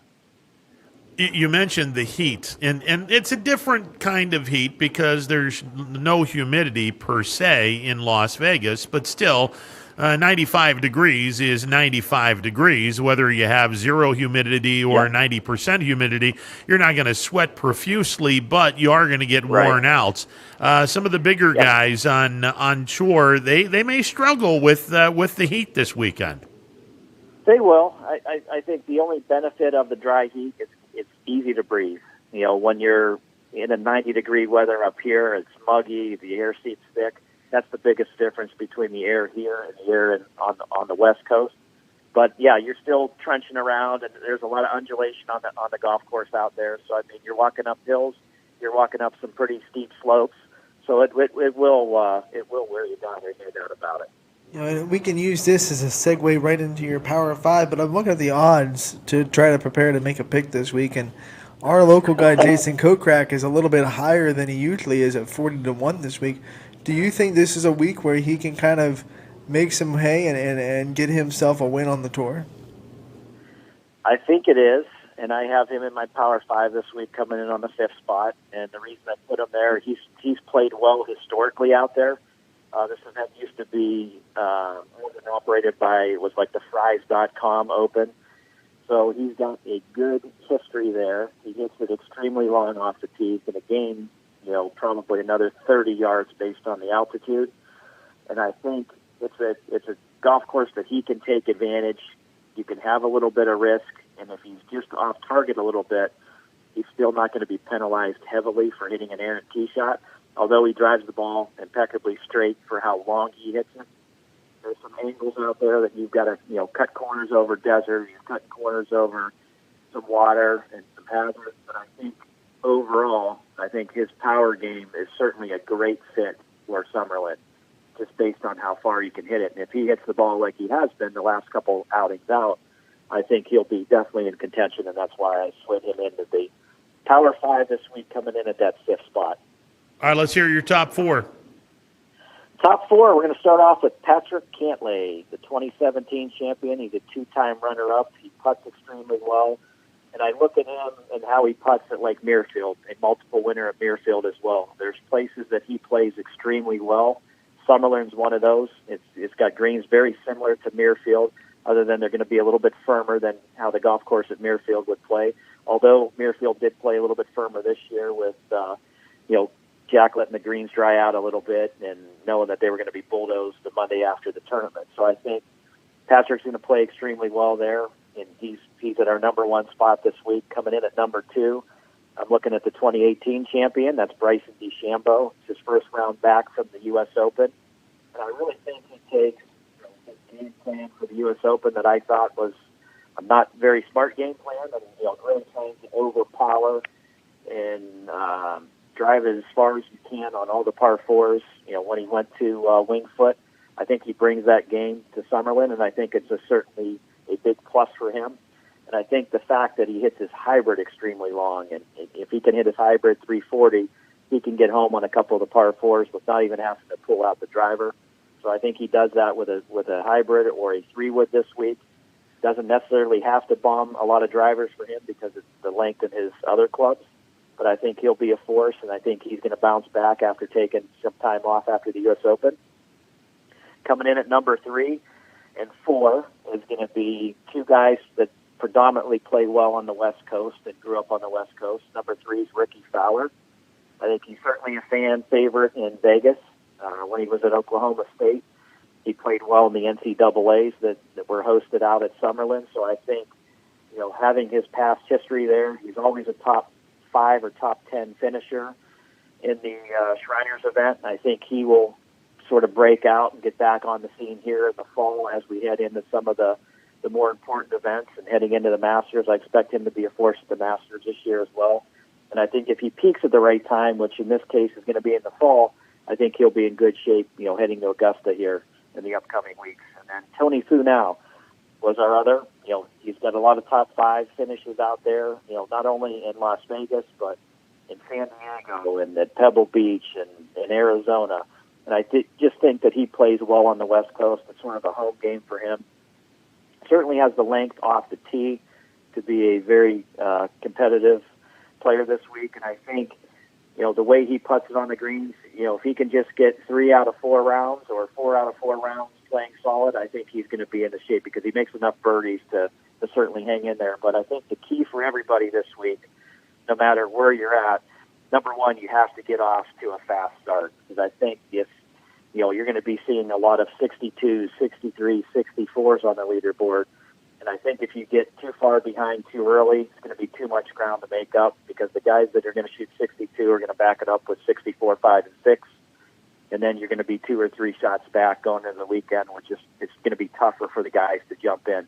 So I wouldn't doubt seeing a wire-to-wire winner, from the get-go, or a couple players that go wire-to-wire getting into Sunday, possibly seeing a playoff because about every other year there it seems like there's a playoff for that event title. So, getting out of the gate with a 65 or 66 or better is going to be something that the winner this week has to do.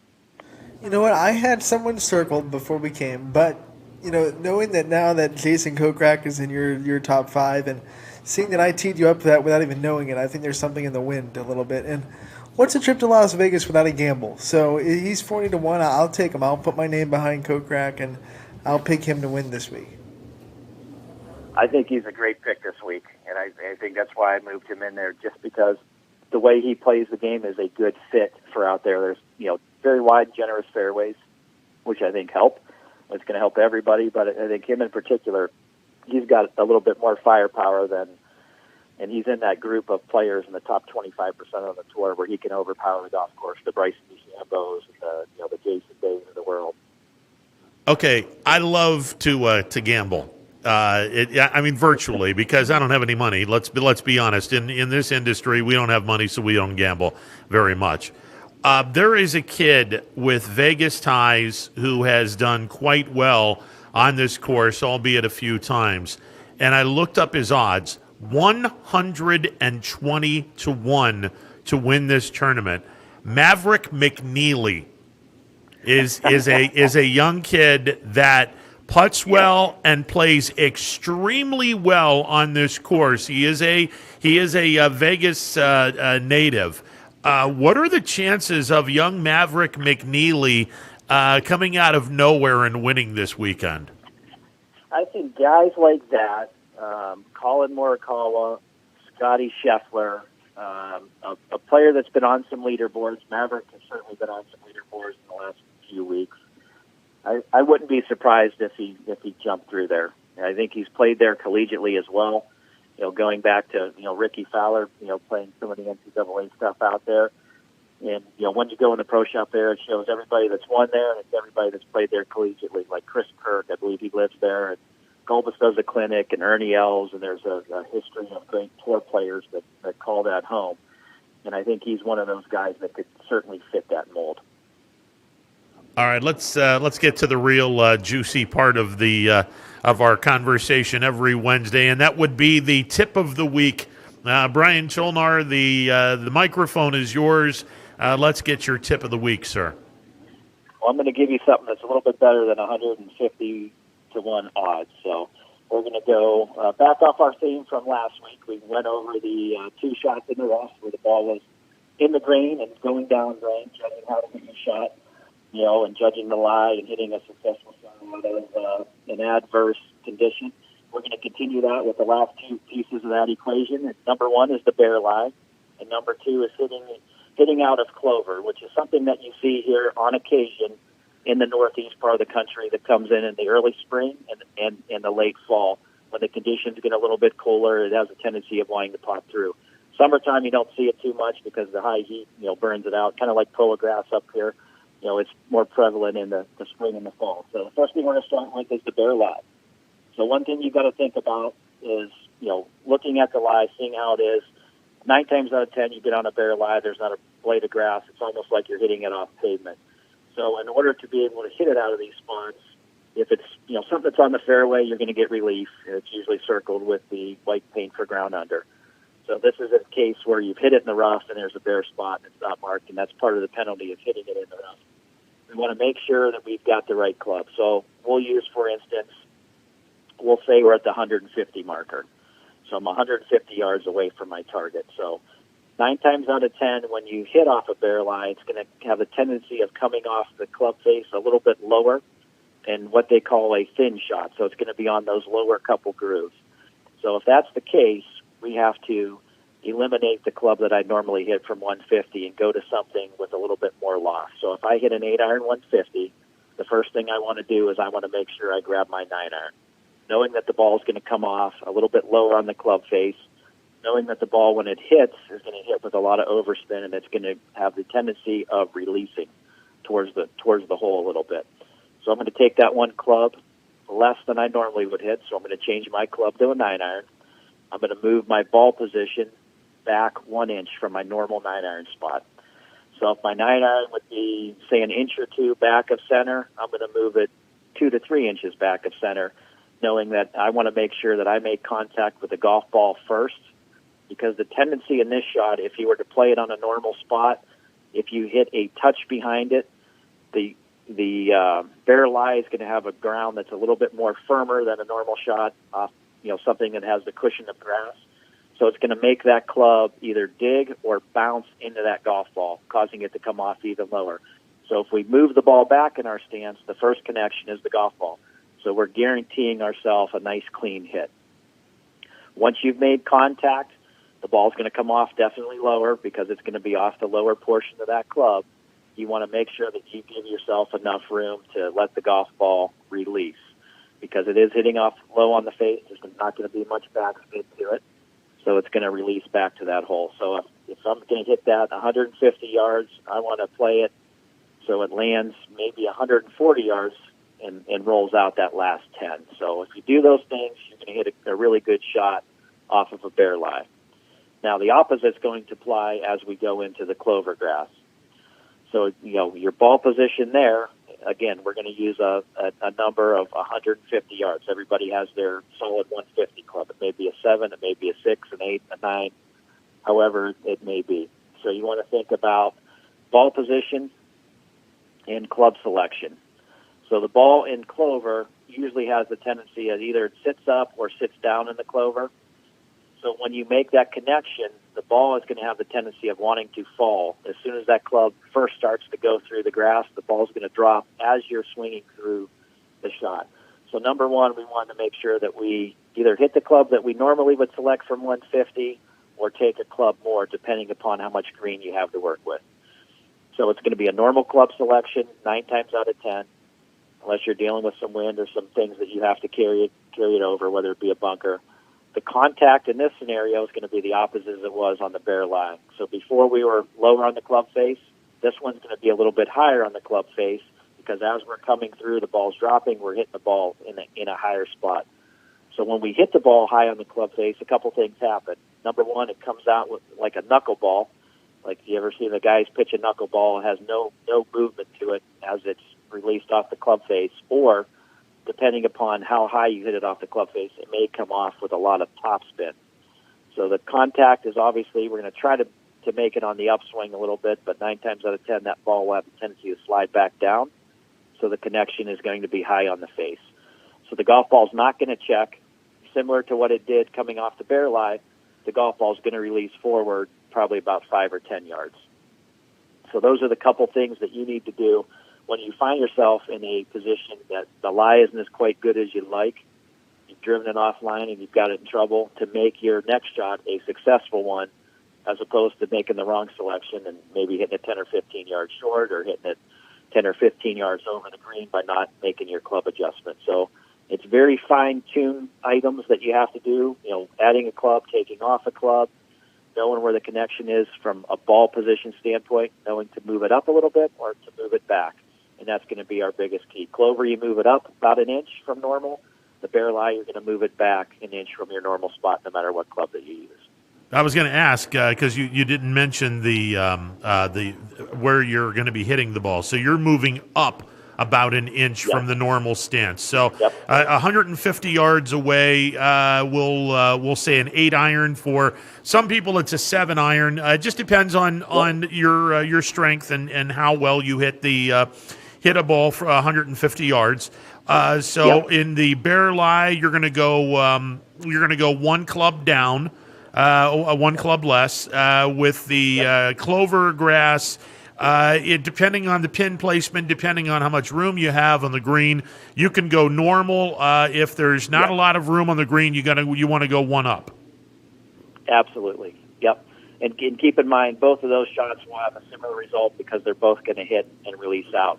The bare lie, because you're hitting it off the bottom of the club, it's not going to put the amount of backspin that's needed. And the clover is going to put either a knuckleball finish, off of impact, or some overspin. So you're going to get the same result, even though we're hitting it two very different places on the club face. Now, remind everyone, because about a month or so ago, you had the template down for what a normal stance is on all of your irons. So remind everyone what the normal stance is for each iron, Brian. I would go with, the 7 iron's always been traditionally up until now with the addition of hybrids, but the 7 iron's generally that middle iron in any club set. So that one's going to be always in the center of your club or your stance. So it's going to be right in the middle. And based on the lengths of your clubs, each club is anywhere from 1/8 of an inch to 1/4 of an inch longer than the other or shorter than the other. So in order to adjust for the lengths of the clubs to make sure that we're making our best contact, we have to adjust ourselves with every single iron that we have in the bag. So that 7 iron would be in the center of your stance. 1/4 of an inch back would be an 8 iron. Another 1/4 of an inch back would be your 9. Another 1/4 of an inch back would be your pitching wedge, sand wedge, lob wedge, and so on. As you work with the longer irons, the 7 irons in the middle, we're going to go ahead 1/4 of an inch with the 6, another 1/4 of an inch with the 5, so on down the line. So you basically have a different spot. If you carry a 3 iron in your bag, that ball position is going to be drastically different than the sand wedge or lob wedge. that you have in your bag. Even though the clubs are shorter and longer, we have to compensate for their length in how we position each shot. But that 7-iron is always a good rule of thumb, being the club that plays in the center. So going back to these two shots, my 7-iron would be that middle club from, say, 160. So if I've got a barrel lie, I'm going to position it where an 8-iron would probably be, or maybe a little bit further back than that. And then the opposite end of the spectrum would be out of the clover. We're going to position it a little bit more forward, and that's going to help us catch it on the upswing, which is something that we're trying to do, knowing that ball is going to sink a little bit as we get through that clover grass. It's like I'm talking to the Dalai Lama of golf right now. I feel like I need to go to a nice peaceful place, Mill Creek, for example, and use all of the advices that the Dalai Lama, aka Brian Tolnar, has given me, and maybe I can shoot somewhere in the mid-40s then. Goonga Galunga. Awesome stuff. Hey, Brian, always a pleasure, sir. Like I said, it's better than 150 to 1 shot, so have a good week, guys. With that, Brian, we say namaste. Yeah, namaste. Namaste, Brian. No. Yeah, Lordy. I went with the Dalai Lama, and he said, "Hey, how about a little thing for the effort here?" And he said, "I'm not going to give you any money, but when you die, you're going to have complete." Complete. So I got that going for us. Yeah, so I got that going for me here. One of the greatest movies of all time, by the way. Then listen. Let me ask you. While we have you on, let me ask you. Tin Cup or Caddyshack? Caddyshack, hands down. If you've worked in the golf business, partied as a kid, or worked at a country club, hands down, it's about as accurate as it gets. I can tell you that. That's all I'm gonna say. But I think hands down, that's one of the greatest sports movies. It's definitely the best golf movie. Okay, Legend of Bagger Vance. What did you think of that movie?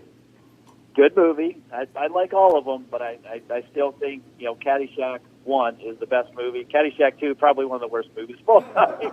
Yeah, for obvious reasons. Yeah, absolutely. Okay, and I don't even know if you're a rock fan or not. Eddie Van Halen, is he on the Mount Rushmore of rock guitarists? Definitely is. He was a golfer too, so I give him kudos and thumbs up for that. Yeah, absolutely. He and Alice Cooper both were. Alice Cooper played here. Alice Cooper played here. When I was here, he was doing something at Packard. He played the North and shot 71. I was supposed to play with him on the South, but I had like 10 lessons to give, and I couldn't get out of them. And a couple of the guys here ended up playing with him, shot 72 on the South, 71, 72 in 2 days. He likes playing old historical golf courses. Obviously he gets invited to the premier clubs in the area, but he's like, I look for the ones that have the most history, and the Donald Ross design, the Walter Travis design. He's at Phoenix Country Club, which is a Donald Ross design in Arizona, and just loves playing. He is a awesome individual. What you see with him playing at the Pebble Beach Pro-Am is what he is on a daily basis. Took pictures with the entire staff. The maintenance crew was very accommodating to everybody, and really enjoyed himself here. Hey, always a pleasure, Brian. Look forward to catching up with you next week. Awesome. Have a great week. All right, you too. Brian Tolnar from Mill Creek, our golf guru, and yeah, go figure. I had no idea Eddie Van Halen was a golfer. I would have told those lessons that I'm sick. I have to reschedule because I don't know if I could miss an appointment to golf with that kind of. Yeah, there's no way I'm taking golf lessons. I mean, no offense to to whoever was going to be doing the golf lesson, but no, there's no way I'm doing. I'm gonna just say, look, I got to be honest with you, not happening. Not happening. Alice Cooper's here, and I got to golf with Alice Cooper. Right. Yeah. So no more Mr. Nice Guy. Sorry about your luck. Little reference there. No more Mr. Nice. Okay, never mind. You clearly aren't an Alice Cooper fan. Disappointed. Disappointed. Yeah, you just ruined a really good thing I there. mean, it went right over my right head. over your head. Oh my goodness. But I like that Brian thinks that our boy Kokrak has a pretty good shot. I like the fact that he's in the top 5. Yeah, that's and let's be honest. I mean, he is going to Augusta this year, based on the success that he had last year. And again, you don't have to win on the PGA Tour. If you finish in the top 30, you automatically get a berth into the Masters. So even though he's never won on the PGA Tour, Kokrak gets a opportunity to golf in Augusta this November. Let's get win number 1. It would be nice if he got win number 1 in Vegas this week. And what did you say his odds were? 40 to 1. $400 on a $10 bet. That's not bad. How about the Preakness? What, 52 to 1? Was that? Well, the Philly was like 15 to 1. 15 something to 1. like that. I thought, but it was big odds. It was an upset. Yeah, it was good. It was a good win. And it was neck and neck. I mean, it won by a head. Yeah, I thought Baffert's horse was going to win, and then the Philly was like, you're not going to happen. Not today. Oh well, she took the inside, and I think once she had the rail on that straightaway, I thought it was pretty much hers to win. Really good times with that. That was fun. That's 2020. What can I say? It's been a crazy year, just a nuts year. John Vargo will be calling in at 2:00. We'll get him on and we'll preview a couple of things. Not just the football playoffs that are going to be coming up this weekend. We're in the middle of the golf postseason. Soccer is going to be joining them pretty soon. Volleyball is getting set to get into their postseason as well. Fall sports starting to ramp up as we get a little bit cooler, which is nice because that means basketball season will be starting soon. I've been seeing a lot of schedules be released for basketball, and that's getting me kind of excited. Not for the weather, but for the the season. Let's be honest here. Not for the weather. That's hell no with that weather. That 4-letter S word. Can't use that. Not on this show. I talked to Walt DeShields last night because I was at West Branch, and the schedule that the girls' team at West Branch is going to have this year is going to be phenomenal non-conference schedule. I'm excited that they're finally on our network, and we're going to get to follow them a little bit. Yeah, that should be an awful lot of fun. He's mad. He's coming into this season hot about getting to state and getting pulled off the court. Well, so you're going to see a very motivated, upset West Branch. And they should be. They should be motivated and upset. All right, let's go to Champ. Champ, you're on the MP Vivo Heating and Air Conditioning hotline. What's going on, brother? Thanks for taking my call. Sports is almost overloaded at this point. I mean, back when we were watching the beanbag game, whatever that is, so they call it corn, whatever. Now there's sports everywhere, and I'm having a hard time keeping up with all the brackets, and because this high school football bracket, it's like 10 NCAA tournament brackets. Man, if you want to do them all, it is nerve-wracking, but it is exciting because we've never had seeds like 24 and 23 participate in a high school football playoff. So we have so many underdogs and teams that see what happens. But I'd be curious to see if how these things if they go up to chalk with all these early round games. Well, it's going to be fun, and again, 2 through 7 is going to get to the Sweet 16 in the region this week. Division 1 is going to be a week ahead. There's already 16 teams in each region in D1, so they're going to get to the quarterfinals this week, and ultimately, Division 1 is going to be 1 week ahead of D2 through D7. D1 will have their state championship game 1 week before state championship week with divisions 2 through 7. But yeah, I think there's going to be plenty of upsets early on. I look forward to seeing what some of the teams that have not done very well in the regular season, and Cheney is a great example. I think Cheney is going to make a ridiculous run in Division 3. I think they will make a serious run. Wonder someone who I'm looking at, Jefferson in Division 5. Okay. I think it was clear that Martins Ferry didn't want any part of Jefferson because they voted them, even though they had no wins in the vote, they voted them like 16. And Martins Ferry plays a little bit down, and Jefferson plays in that NE8 was playing up. Yeah.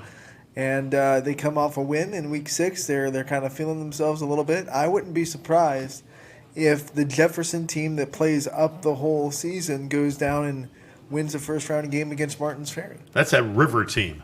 Yeah, those river Down teams. by the river. Those river teams are they're tough to deal with when they get home cooking, and we'll leave it at that.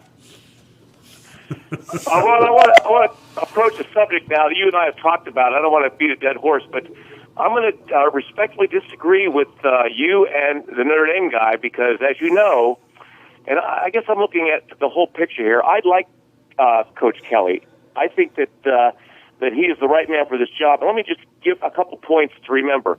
We know after Lou Holtz left Notre Dame, it gradually went downhill, and eventually the recruiting became horrible. They were getting maybe quarterbacks and a receiver and some linemen, but defensively, they really fell well behind. And evidence when they played teams like Ohio State and LSU and Alabama in those championship bowl games that they played, they were just the speed difference on defense was pathetic. I mean, it was they didn't have the depth, but they literally had slow guys out there.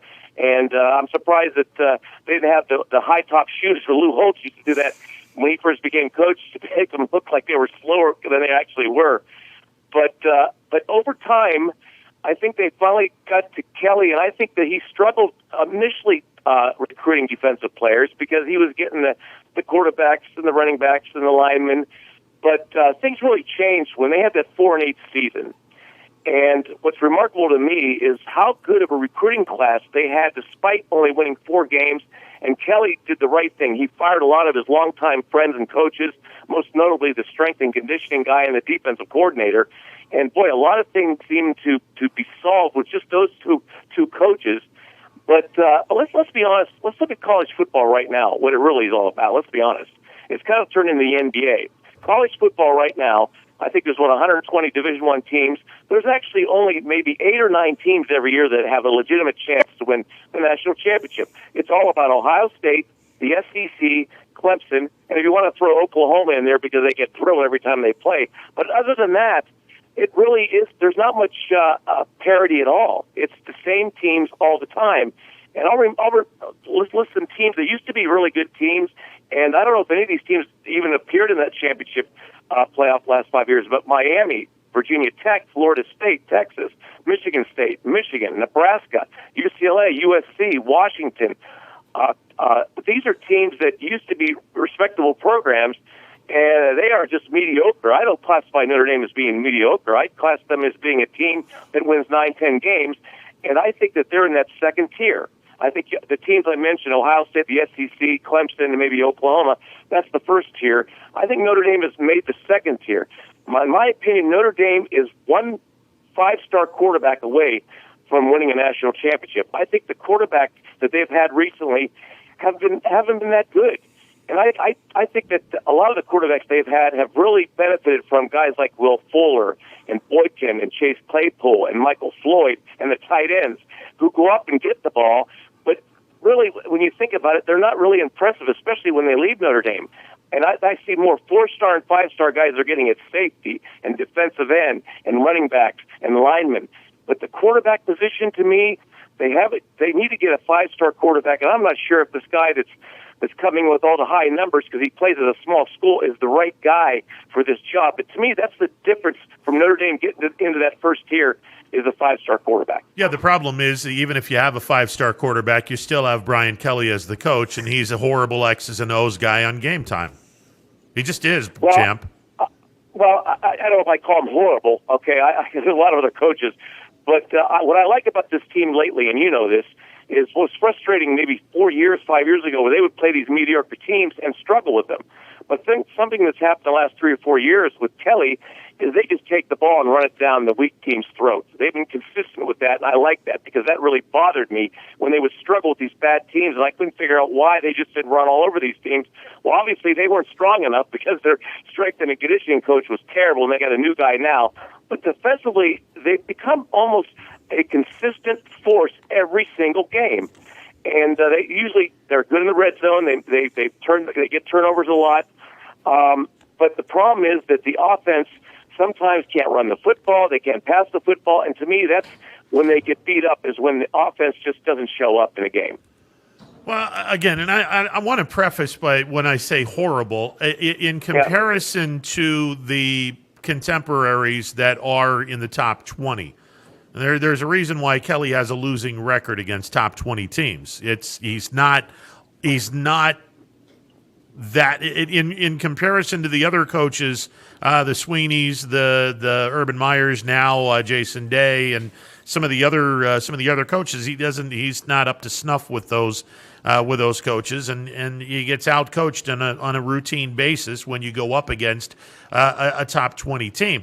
I like the fact that this team has gone to the 9 and 10 win territory consistently.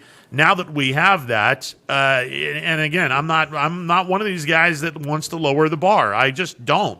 Now you have a program that's 9-10 wins consistently. Okay, either find a guy that can get this team to the national championship level and make the change, or hopefully in some way, shape, or form, Brian Kelly gets the job done and proves everyone, and myself included, wrong, and can actually have this team playing in the playoffs. But you're at a point now where I like where they are, but they need to take the next step up. Yeah, I think my prediction is that I think the next 2 or 3 years could be the best teams that Notre Dame has had in a while, because they have a really nice recruiting class coming in next year, and they're working hard on 2022. But I ask me in 2 or 3 years, because I think Kelly needs to go into the playoffs and win a playoff game. And I think that he'll have the best chance at this in the next 2 or 3 years because of the talent they have currently and the talent that's coming in. And that was a major coup to get these 3 receivers to come in next year. But I'm still puzzled about the quarterback. Do they have a 5-star quarterback in the future at Notre Dame? I'm really worried about that. And obviously, Ian Book wouldn't be playing a third year if they had a good quarterback. That's why he's still the quarterback at Notre Dame. Well, this is true. He's the best they got. Yeah, and that's not saying much, by the way. This show is really hammering Ian Book. I'm sorry. It's just, when I see him play and he's great against teams that you're going to beat. He's great against those teams. Put him on the spotlight, and he melts like a candy bar on a hot summer day. He just does. Yeah, I'll make my final point. I'll stress it again. Besides the SEC, 4 or 5 of those teams, Clemson, Ohio State, maybe Oklahoma, I don't know what team has a better coach than Notre Dame has, aside from those teams. I think Kelly's a top 10 coach, and he's nowhere near top 10, champ. Well, nowhere near. You name me a coach that's not ranked in the top 20 that's better than Kelly. Yeah, but that's top 20. I can name you 15 coaches that are better than Brian Kelly right now, and they're all in the top, and they're all in the top 20. But all I heard last year when they played Iowa State, how great this Iowa State coach is. He should be at Notre Dame. Well, you saw what happened. My point being is, how many coaches besides these top teams I just mentioned in the country would you replace Kelly with? I can't think of any at this point. Well, I'd have to look, but I know off the top of my head the Iowa State coach. I'd love to have him at Notre Dame. Well, I don't. Yeah. Because he's not going to be able to recruit like Kelly can recruit. And that's, to me, the biggest issue with Kelly. He's been a tremendous recruiter, and every year they get better and better, and they're bringing in athletes that can win national championships. And now they're getting close. But his recruiting, I think, has been top-notch since he's been in the last 4 or 5 years. All right, champ. Okay. Appreciate it. But we're both Notre Dame fans when it comes right down to it, so go Irish. There you go. And hopefully they stay undefeated. And thanks for the call. I'm not a Brian Kelly fan. I mean, I'm glad that what he's done. I'm glad that he's brought the team to where it should be, or at least it's minimum expectation at Notre Dame. And again, I'm old school. Minimum expectation for me is 9-3, 10-2. You go under 9-3, get your ass out of South Bend. You're not a good coach. You got to be at minimum 9-3. And again, I'm not lowering the bar. Just because the team hasn't won a national title in 30 years, I ain't lowering the bar. It's still Notre Dame. We're going to take a timeout, be back with more. It is a Wednesday edition of Running Point. Stick around. It's storm season. I think we're under the gun for some heavy storms over the next couple of hours. And Storm Tracker 21 is ready. This is probably the one we're keeping a closer eye on. On air. And locally, we're going to have a lot of eyes on our area. Online. All right, let's talk high-risk futurecast and the timing of this weather. On social media and on our app. Rain will come and go tomorrow. There'll be some dry intervals. Stay ready with Storm Tracker 21. The severe weather threat now through around sunset this evening. Hi, I'm Colin Chupa. And I'm Kelsey Clem from K-Squared Marketing. Our boutique marketing firm specializes in media planning and buying, public relations, event marketing strategies, and strategic sponsorships. We can integrate our services with your existing game plan, or we can be your entire marketing team. Your goals, our game plan. Let's win together. Call K-Squared Marketing at 330-623-2730 or visit ksquared.marketing to learn more. Hi everyone, this is DJ Yoakley with Your Sports Network. We appreciate your support of YSN and welcome you to the YSN family. Our broadcast streams are brought to you live at no cost to you by sponsors that are local to this community. Without the vision and generosity of our sponsors and partners, we would not be able to bring this game to you today. So please support the great businesses and leaders that are making this game possible. And if you're a business in need of great advertising and sponsorship opportunities, feel free to head over to our site for more information on the right fit for you. We are local, we are loyal, and we are live. We are YSN. Ah, the details. Baird Brothers Fine Hardwoods is one fine ride. Perfect cornering, superb handling, sporty and stylish, power to spare, plus awesome mileage. Yeah, jaw-droppingly beautiful lines and well appointed with luxurious trim. Put more oomph in your life and start beholding the molding. Find your home's fine hardwood at BairdBrothers.com. No matter what the weather, be prepared with a reliable, efficient Ruud gas furnace or air conditioner from MP Vivo Heating and Air Conditioning. Call your energy efficient expert, MP Vivo, today for a free estimate. Here at MP Vivo, we rely on Ruud, and so should you. Hi, this is Tommy Clem, owner of WRS Insurance Solutions, reminding you that it is open enrollment for Medicare. Now through December 7th, those who qualify can visit our local independent agency by calling us at 330-953-3722 or visiting us at wrsinsurancesolutions.com to learn more. Good luck to all the student athletes in the Valley. Attention all football fans. If you can't see your team play, come and dine with us and watch it live at Boardman, Canfield, or Cortland. Or staying at home, we'll deliver right to your door. That's Coca's Pizza. We serve it hot. 2020 will be a season like we've never seen before, but 21 Sports and YSN will be there for every key moment. The plays, the players, and the stories that will headline this season. Delivered by 21 Sports and YSN. Planning a project around your home or rental property? Trust the electrical service to the local experts with 62 years of serving the Mahoning Valley. Joe Dickey Electric is your local go-to source for responsive, reliable residential electrical work. From everyday maintenance and repairs to new installations, electrical upgrades, and safety inspections, no job is too big or too small. Call Joe Dickey Electric today, 800-549-3976, or visit DickeyElectric.com. That's DickeyElectric.com. Myers Family Insurance knows the importance of a great team. Our team continues to grow to help you with your Medicare and retirement needs. The annual election period is here, so it's all hands on deck to make sure your plan still meets your needs for 2020. Call us today. You may find yourself in some difficulty this winter. Don't get whacked by high heating bills. Call Michael at MP Vivo Heating and Air Conditioning. Michael is a trusted friend who will be able to help you with many things, like getting a 95% high-efficiency furnace this winter from Ruud. Michael relies on Ruud, so should you. Call MP Vivo Heating and Air Conditioning for a free estimate, 330-259-0486, and take care of your heating and air situation. 330-886-0813. That is the number to call on this Wednesday edition of Running Points. And, on the MP Vivo Heating and Air Conditioning hotline, we bring in Vindicator and Tribune Chronicle columnist John Vargo. John, how are you today, sir? Ron, how are you? I'm doing wonderful.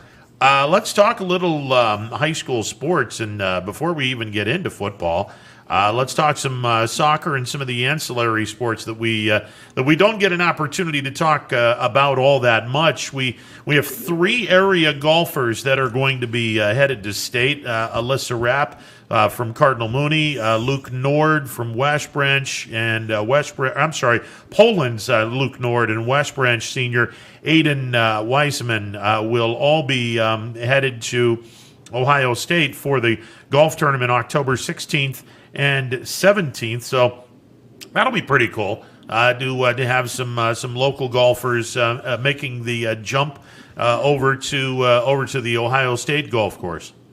Yeah, and I'll be honest with you, it's like I relate more to the people that shoot like about a 140 out there, for 18 holes than I would, somebody else. So it's like, I'll be honest with you, Ron, I haven't picked up a club on a real course in maybe 15 years. So it's like, and I used to play during college a lot. So, but I have all the respect for these kids that can go out there and shoot 70, 80 for 18 holes. I mean, something even in my heyday I couldn't even imagine. So It's like kudos to all of them. My handicap has always been my golf clubs. So yeah, I can totally relate to that. Yeah, that's my handicap, and I play the game much like a armed forces person likes to march: left, right, left, right, left, right, and you can't do anything down the center. It's just I'm either going to the left or to the right, and it's I'm the United States Army, and with a handicap of just being horrible at golf. Yeah, Ron, the biggest lesson I never learned was an older gentleman I played with at Church League probably about 20 years ago, and he used to play bogey golf. 150 down to shoot, straight down to shoot, it's like, and he would get, a 5 on a 4 and then, 6 on a 5, it's like, but he was always straight. He looked at me. He ended up giving me his driver because he usually ended up shooting with a 3-wood or 5-wood. And he said, John, I don't know why you're trying to kill it, 300 yards, it's like, and it ended up in the woods, tail off, it hook, it's like, he said, just take it easy and you'll be fine. So it's like, but, you're a young kid, you learn that lesson until you get older, so. Well, in every other sport, power is what you got to go with. So in golf, it's tough to kind of break that mindset where you're not trying to swing out of your shoes to hit the ball hard. Oh, Anthony, that's so true. That's so true. And then don't you love when you golf with those, you're set up with a stranger that always wants to give you advice, and you shank a ball, and he goes, oh, it opens up over there. And you're like, no, it doesn't. There's a housing project over there. No, usually that means there's other people over there. I actually have a funny story to tell you guys. One time when I was golfing, I think it was at Riverview, we came out. I was with Ed Puskas. The two of us were golfing, they ate lunch, came back, and we get out there on the 10th tee, and I'm about ready to tee off, and all of a sudden I'm in my backswing. Ed was like about ready to yell. It's like, no, don't. I hit my driver, and it's like I sail over these guys had to be in their 80s. There was 2 carts that come out of the woods. And it's like, it sails right over him, and I'm mortified. I was like, oh my gosh, I'm going to kill somebody today, it's like, and it just sails over him. We finally drive up to him, it's like, apologize. It's like, oh, I'm so sorry, Guys didn't even know I drove over them. They had no clue, but it was pretty funny, so. Yeah, that happened to me once, and it was not as happy of an ending. And they were like, "What the hell are you doing?" You guys were in the woods. I didn't see your golf, the riding thing. I mean, if you guys would hit the ball straight, maybe I'd see your friggin' your cart. They come at you and they say, "What are you, some kind of cruddy golfer?" You just say, "I hit you, didn't I?" You were driving. You were a moving target. I hit you. It's a pretty good shot in my book. Yeah. I don't know. My son's actually played the last year or so, he's played short holes with some of his buddies. So hopefully, maybe him and I can start golfing again here soon. So. Well, I mean, has he invited you to try to get some soccer balls past him? Oh, yeah. Well, I mean, to be honest with you, he probably, it's like there's a little or no chance. It's not like when he was younger. I could chip it over his head, It's like and have fun all day. Now, those days have long passed, so it's like, but no, he has a good leg on him, and he does quite well for himself. So Anthony and I were talking about Howland and their opportunity to get the Division II state championship. Last year they went state runner-up. They won 7-0 last night over Austintown Fitch. 11 wins, no losses, 1 draw. Coach Conley, he's got an unbelievable team. Oh yeah, and Fitch has been on a great run of late. But I can tell you this right now, Division II runs through one team, and that is Bay. Bay is one of the best teams in the state, and they beat a Revere team quite handily earlier this year, 4-0. So, and the way they play, the way they're technically sound, they are definitely one of the best teams, not only in the state, probably in the country as well. So the road through Division II will have to go through Bay. So if Howland wants to win that state title, they will have to beat them this year. Now, John, let me ask you, because Bay is up in the Cleveland area, would they be seeing each other in the regional tournaments? I have to look at the brackets there, and I would assume it'd probably be maybe in a regional. I don't know if it would be in state semifinal. Like I said, I would have to delve deeper into the brackets here. I've been just looking to see where our districts are this year, so and where everything falls. But I'm sure it'd probably be more likely a regional or a state semifinal matchup for them. So, but I'll tell you what, Howland with like I said, Jordan Sperling, Gabe Altawell, those two have just been nothing short of amazing this year. I mean, they've had hat-tricks galore. I mean, it's just not them. I mean, this team is very, very adept of cognizant of who they're playing and able to flex their muscles, game in and game out. And Brian Stiles is one of the best in the area as far as coaches go. I mean, and you can really tell a lot, from your program as far as your coach, and with having Brian Stiles there is definitely an asset for Howland. And I was looking at the soccer scores from yesterday. A big upset, really. Badger beating Boardman 4-3. How big of an upset is that in the grand scheme of things? I know you're more into the soccer scene than I am. So when you look at how good Boardman is, and maybe I don't know if Badger was struggling, how big of an upset was that Badger going in and beating Boardman 4-3? I'll be honest with you, maybe it might have been overlooked by Boardman, more than anything else. Because I mean, I know they're a Division III. I know they play in the NAC, but to be honest with you, Badger is one of the stronger soccer schools in the area, and they have been for some time. So, and I know their schedule is not conducive to some of the other schools, but to be honest with you, I mean they're just as good as anybody else. I mean, they have great talent there, and I mean they're one of the better Division III teams in this area. John, let's talk about who has the best chance, other than Howland. Who really has the best chance of making some noise in both boys and girls soccer this year? Girls soccer, I'm still trying to assess that. I'd say West Branch probably has one of the better teams in the area. West Branch is probably one of the better teams to come out of this area. I think they're probably one of the stronger teams. Right now, I'd say, I know I'm sounding biased, but I'd say Cardinal Mooney could have a good D3 run in them. So this year, if they play the way they need to play. So, and definitely, I'd say the best team, and everything goes through Howland right now. The Howland boys are a very, very good team. But I'll tell you, one team in that district that's going to give them problems is Poland. Poland's been a very underrated team. They're undefeated this year. The Poland boys have been very, very good, and it's like they've taken care of their business too. So I would love to see that Howland-Poland matchup later this season. And John, I spend a lot of time with Coach Garko in basketball season because he helps out the Poland girls. Just talk about what kind of, he's a great coach just when he's assisting. I imagine he gets to really shine through in soccer season, one of the reasons why they're undefeated right now. Oh, definitely. So it's one of those things where, it's like where you try to, when you have good talent around you and good coaching, that mix is such a great thing to have. It's like, for Poland, they never have a shortage of good athletes. So.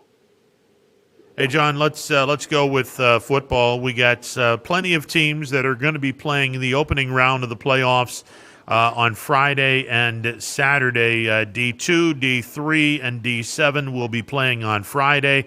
4, 5, and 6 will be playing on Saturday. Harding opens up at home against Akron North. Should be an easy win for Harding. Do you expect Harding to possibly get into the quarterfinals and have a rematch with Fitch? Yeah, I would say that's a possibility, but that's going to be up to Harding. It comes down to, not their opponent, but whether they're able to play their game and what they need to do and how they need to be successful. A game like they had against Ursuline, I think it's probably told them more about their mettle, how they can be a better team, how they can persevere through certain things. So, will they beat a Fitch team? Fitch is the best team in this area. Let's be honest here. Fitch is the best team in this area, period. But Harding, they need to be, have an introspective of themselves and make sure they do the right things and they know, what they need to do and how they need to be successful. Well, Boardman is the other team in D2. They have Cuyahoga Falls at Boardman on Friday night, and Boardman should be able to win. This is one of those teams that when everything is going their way, Boardman can be a really, really tough team to play. It's just, unfortunately, Boardman really just hasn't been able to get a lot of things go their direction this year for whatever reason. Yeah, and it's injuries, it's different things, and it's like, and again, Boardman's one of those teams, they have great athletes, and they're able to get things done. So, and it's just, they've just been hit by the injury bug. And that's what,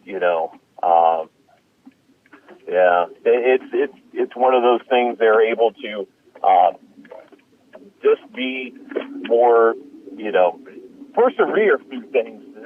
To be blunt with you, they have to try to get through things. And it's like Terrence Thomas is probably one of the better players in the area, and fortunately, he's having a great season. To have Boardman, to have them get a win on Friday night would be huge for this program, especially everything they've been going through this year. If you had to pick one higher seed this week that might be on upset alert or might have to really, really be vigilant against a lower seed that's coming to their house, who are some teams that come to your mind that underdogs that could pull off an upset than the higher seeds that are on upset alert? Well, you know what? I really like Cheney this week against Akron Coventry. I think Cheney is going to be a sleeper. I think Cheney has something to prove. I know they didn't have the greatest start in the world, but Chris Emil is one of the better coaches in this area, and he knows how to get his team ready. So I think they as a coaching staff, they as a team are going to go to Coventry this week and probably, pull it off and head into the next round. And that will be another step for this Cheney program, getting it back to where it needs to be. I'm going to go on Saturday night. Ever since Camel got obliterated at Crestview, Mickey Sakura's team has won a couple of games, and they've been competitive. Now they got to go a ways. They got to go out to the Worcester area to take on Hillsdale. I think Camel has a really good chance at pulling off a minor upset and taking down Hillsdale Saturday night. That would. I'm going to disagree with you there. Camel. they have some great athletes there, but I just think Hillsdale might be just a little bit too much for them this weekend. So I just don't see them pulling it off. I wish them best of luck, but I see Hillsdale pulling this off this weekend. And I said it earlier in the show, I'm gonna go with Jefferson. I know they're a 1-win team, but they play up in the NE8. They were 7 yards away from beating Hubbard. They're coming off a momentum win, and Martins Ferry is a team that doesn't play the schedule that Jefferson plays. I think they kind of proved how nervous they were about Jefferson when you see how they voted. They voted Jefferson in the mid-teens. They didn't want to play Jefferson, and I think that win last week where they won handedly is going to give the Falcons some momentum, and I think they can go on the road and pull off an upset just because of the schedule they play. Again, I got to disagree with that one. So it's like I just don't see Jefferson did have a good win. Yes, they played Hubbard close, but they're one of those teams that I don't know if they know how to pull off the good victory. It's like, yes, they dominated against Lakeview last week, but I don't think they can put, the 2 and 2 together and come out with a playoff win this week. They have good talent up there, but I don't see it. I'm not seeing it for Jefferson this week. So, and the one upset, I do go with Cheney, and just because of their coaching and their athletes.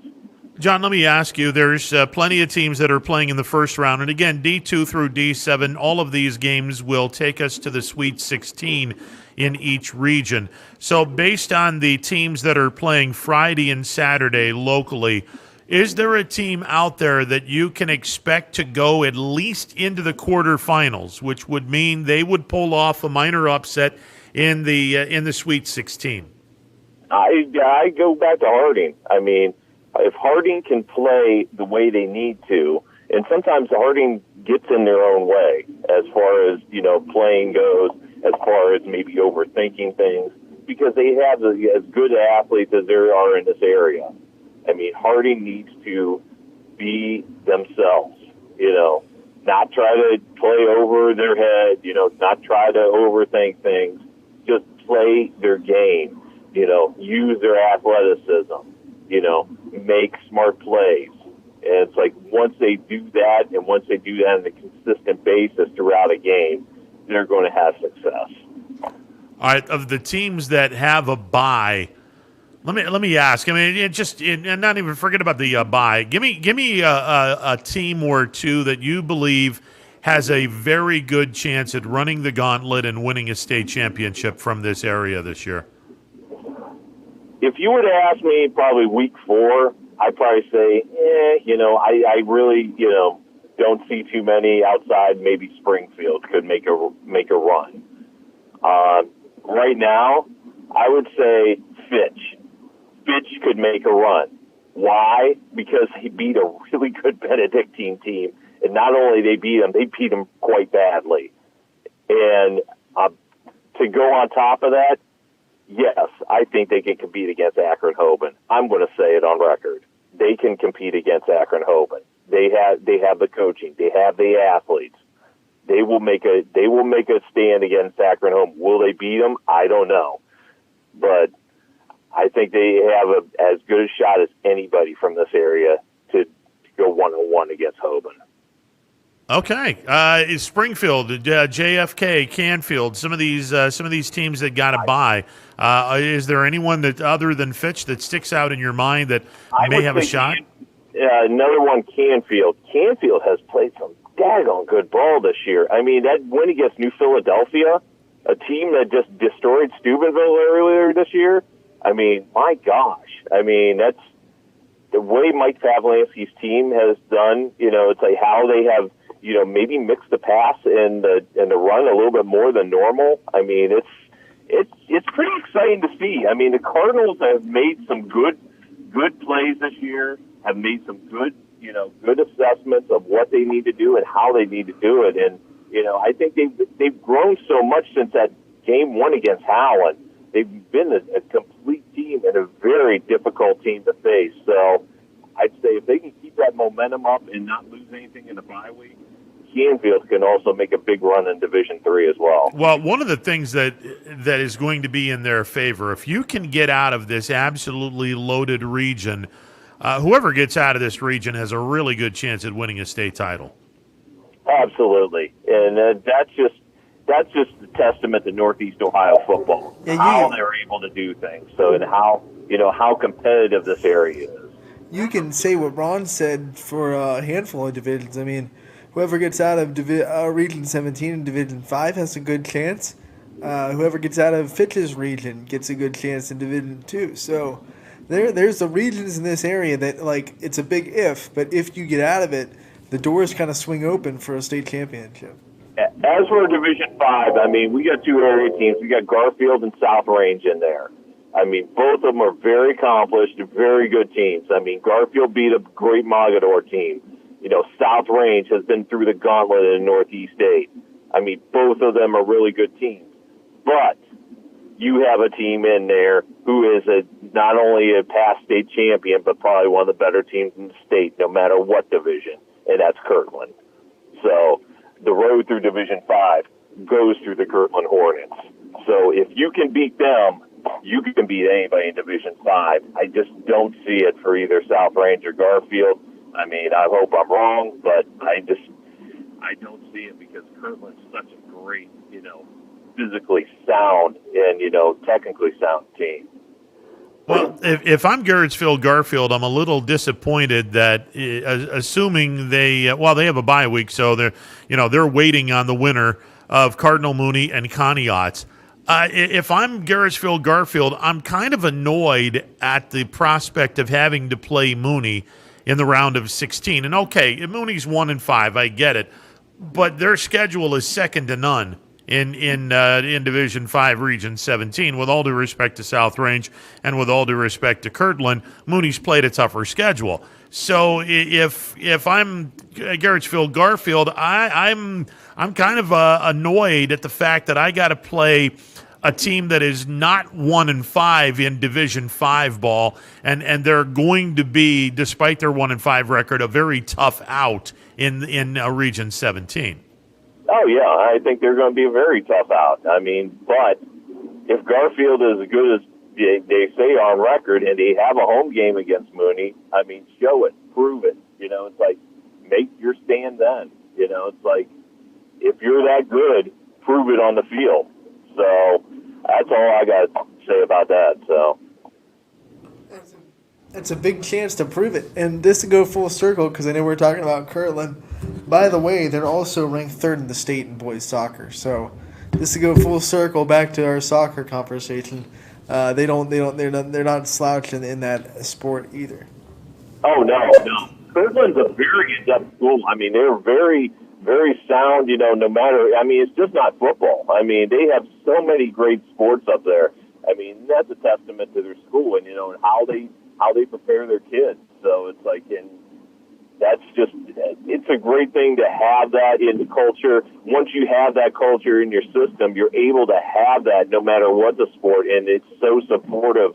And, it's like when you have, you face some adversity, you're able to rely on that and get it through no matter what the situation. Hey, John, I gotta ask, because I am a proud graduate of Leetonia High School, class of 1982. They are the number 3 seed.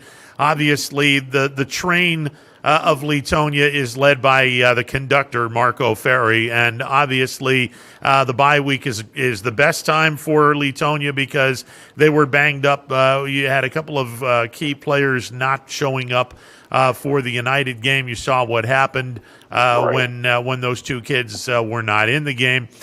Paul Julia is the last coach to lead a public school in the Mahoning Valley to a state championship.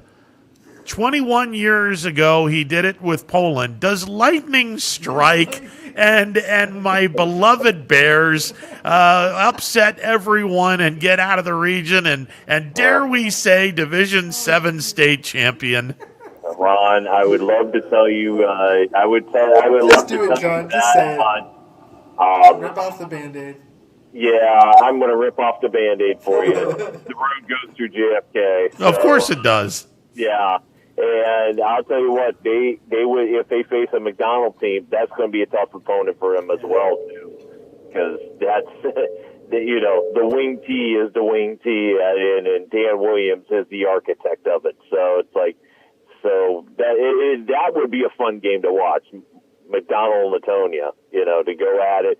I'm sure that might be one of the shortest games in football playoff history too. So it's like, but I just don't think, even with JFK losing to Howland. Now let me just say this about Howland too. Howland has won their last 3 games. I don't think, that it might be playing Buchtel, and their, the history of Akron Buchtel and the Griffiths up there. I just don't see Howland just rolling over just because it's Akron Buchtel. I think they're going to make a run at this thing. And, even though I might be picking Buchtel this week, don't be surprised if Howland makes this a game or puts Buchtel on upset alert this week. Interesting. All right, John. Now that you broke my heart and just trounced all over my beloved Bears, that's okay. Listen, if this team, my alma mater just got blasted last week by West Branch, so it's like but Canton South just got obliterated by West Branch last week, so it's like, I mean, their passing game and that, so. I don't have too many ties in my high school, but it was kind of sad to see that score last week. So I kind of feel you. So, yeah, I hear you on that one. John, always a pleasure, sir. No problem. Guys, have a great week. You as well. John Vargo from the Vindicator and the Tribune Chronicle joining us on the MP Vivo Heating and Air Conditioning Hotline. I'm not saying they're going to beat JFK. It's all down if they're healthy. They have a chance. They get a shot, but you got to be healthy. Yeah, you got to be healthy in order to do that. So you have to be healthy in order to do that. If they're not healthy, I mean, round 1 will be tough. Well, absolutely. 2, well, I mean, look, it's Wellsville played them pretty decent on the turf, right? And then Leetonia pulled away, and I think Marco had over 200 yards rushing in that game, but. And I hate playing teams twice. Yeah, it's tough. Absolutely, because you can have a much better idea of how you want to go about winning the game after seeing them the first time. And you never want to go up against a coach named Moose. That's just a bad formula. Because if you're named Moose, then you're gonna really be a tough team to play. Yeah. The Moose is loose. The Moose is loose on the field. Yeah. Well, hello everybody. Call the park ranger because the moose is loose. Oh, man. What's your name? My name is Coach Bullwinkle. Hey, Rocky, watch me pull a victory out of my hat. Oh, Lordy. Here's something we think you'll really like. Yeah, a commercial. The show went off the rails. Exactly. All right, I gave you a perfect segue. There you go. 330-886-0813. Yeah, the show rules on after this time out, don't you know? Baird Brothers remains your source for fine hardwood products. For the time being, we're open for customer pickup only on weekdays, 9 a.m. to 4 p.m., and Saturday from 9 a.m. till noon. Place your order online at BairdBrothers.com. Baird Brothers, for the place you love. Quality, customer service, and integrity. Those are the 4 words that have driven our success since 1957 at Joe Dickey Electric. Joe Dickey Electric is one Mahoning Valley landmark business that stays current with the requirements of our customers. Family owned and managed, we are an electrical contractor and energy solutions provider. Every member of our team adds to his or her skill set through ongoing training.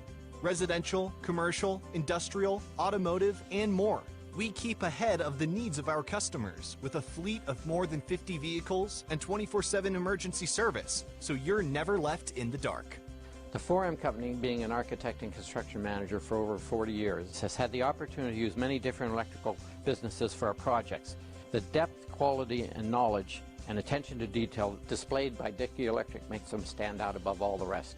For state-of-the-art expertise and a timeless commitment to our customers, contact Joe Dickey Electric. We are everything electrical.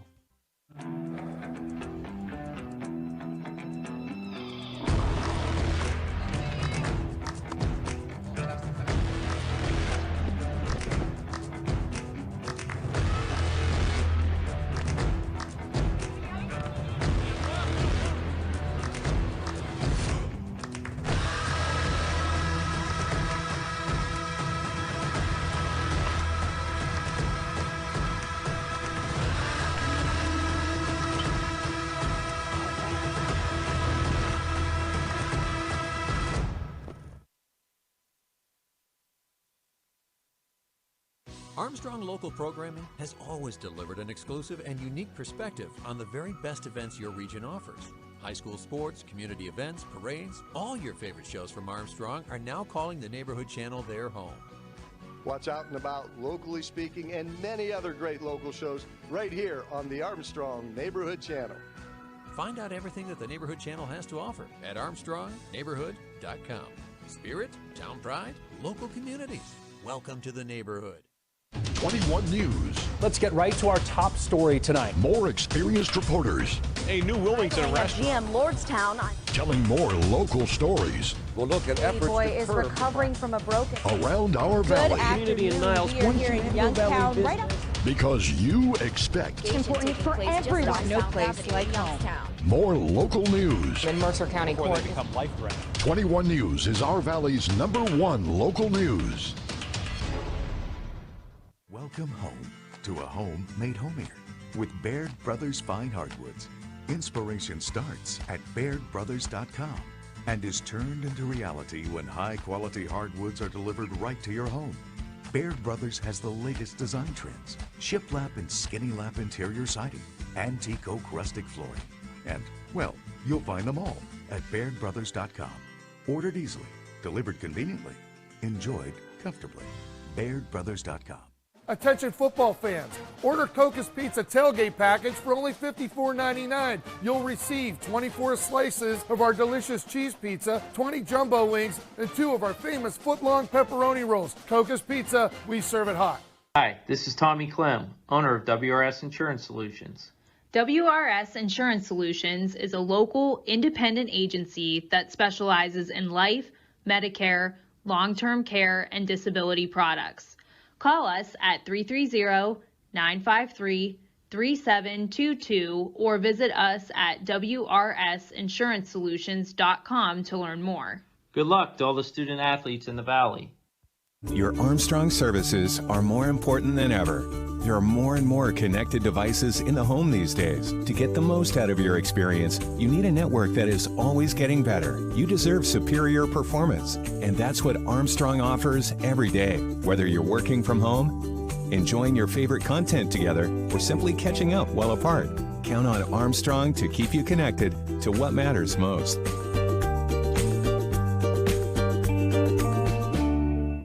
For heating, cooling, and indoor air quality, the Mahoning Valley trusts MP Vivo Heating and Air Conditioning, offering worry-free repair, service, and installation. Call MP Vivo today for a free estimate. MP Vivo Heating and Air Conditioning. We're your energy-efficient experts. Welcome back to a Wednesday edition of Running Point on YSNLive.com. There's some breaking news coming out of the National Football League. The Tennessee Titans broke protocol and gathered for a workout last week, despite having all kinds of COVID-positive tests. Roger Goodell, and I'm not saying this because they're playing the Bills this week. I'm just saying this because it needs to be done. Y'all got to sit back and tell the Tennessee Titans you've just forfeited your game against Buffalo. Because that right there is the reason why we're not getting a handle on COVID-19. That's BS, what those players just did. It's absolute BS. Irresponsible. Uncalled for and irresponsible. And Goodell needs to he needs to drop the hammer on the Tennessee Titans, and he needs to do it now. And it's funny because he's usually good at dropping the hammer on things maybe he shouldn't, and then missing the hammer on things that maybe he should drop the hammer on. So it'll be interesting to see how he handles this going forward, because in this kind of year when the NFL, you don't know if they're going to finish their season, because there could be an instance where competitive integrity is to the point where they have to cancel the season. You can't afford teams going half-cocked and just doing their own thing and breaking protocol. It's got to be nipped in the bud, and you have to make Tennessee Titans a little bit of an example. So yeah, absolutely. Yeah, absolutely. You need to drop the hammer on this organization yesterday. All right, let's go to Emmanuel. Emmanuel, you're on the MP Vivo Heating and Air Conditioning Hotline. What's going on? How you fellas doing today? I'm good, man. Well, first of all, if you get a forfeit, we got to get one too. The Steelers. Well, and again, if you want to go back to that point and say, hey, you guys just forfeited 2 games, I have no problems with that.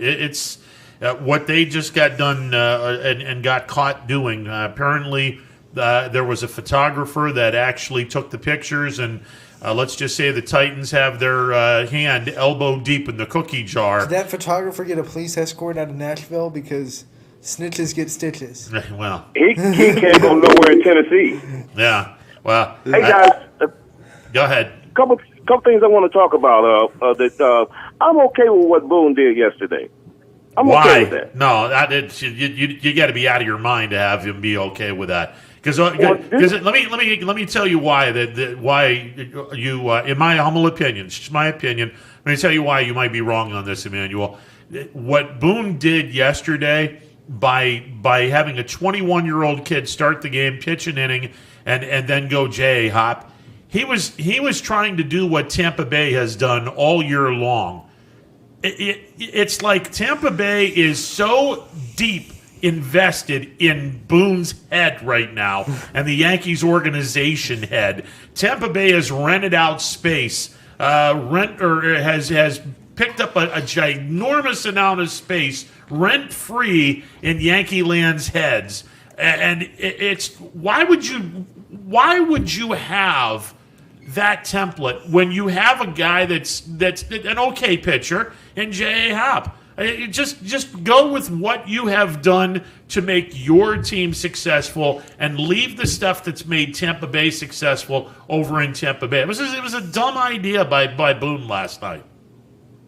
Well, if you look at the history of the Yankees in the last 3 years, we're trying to change the way baseball is.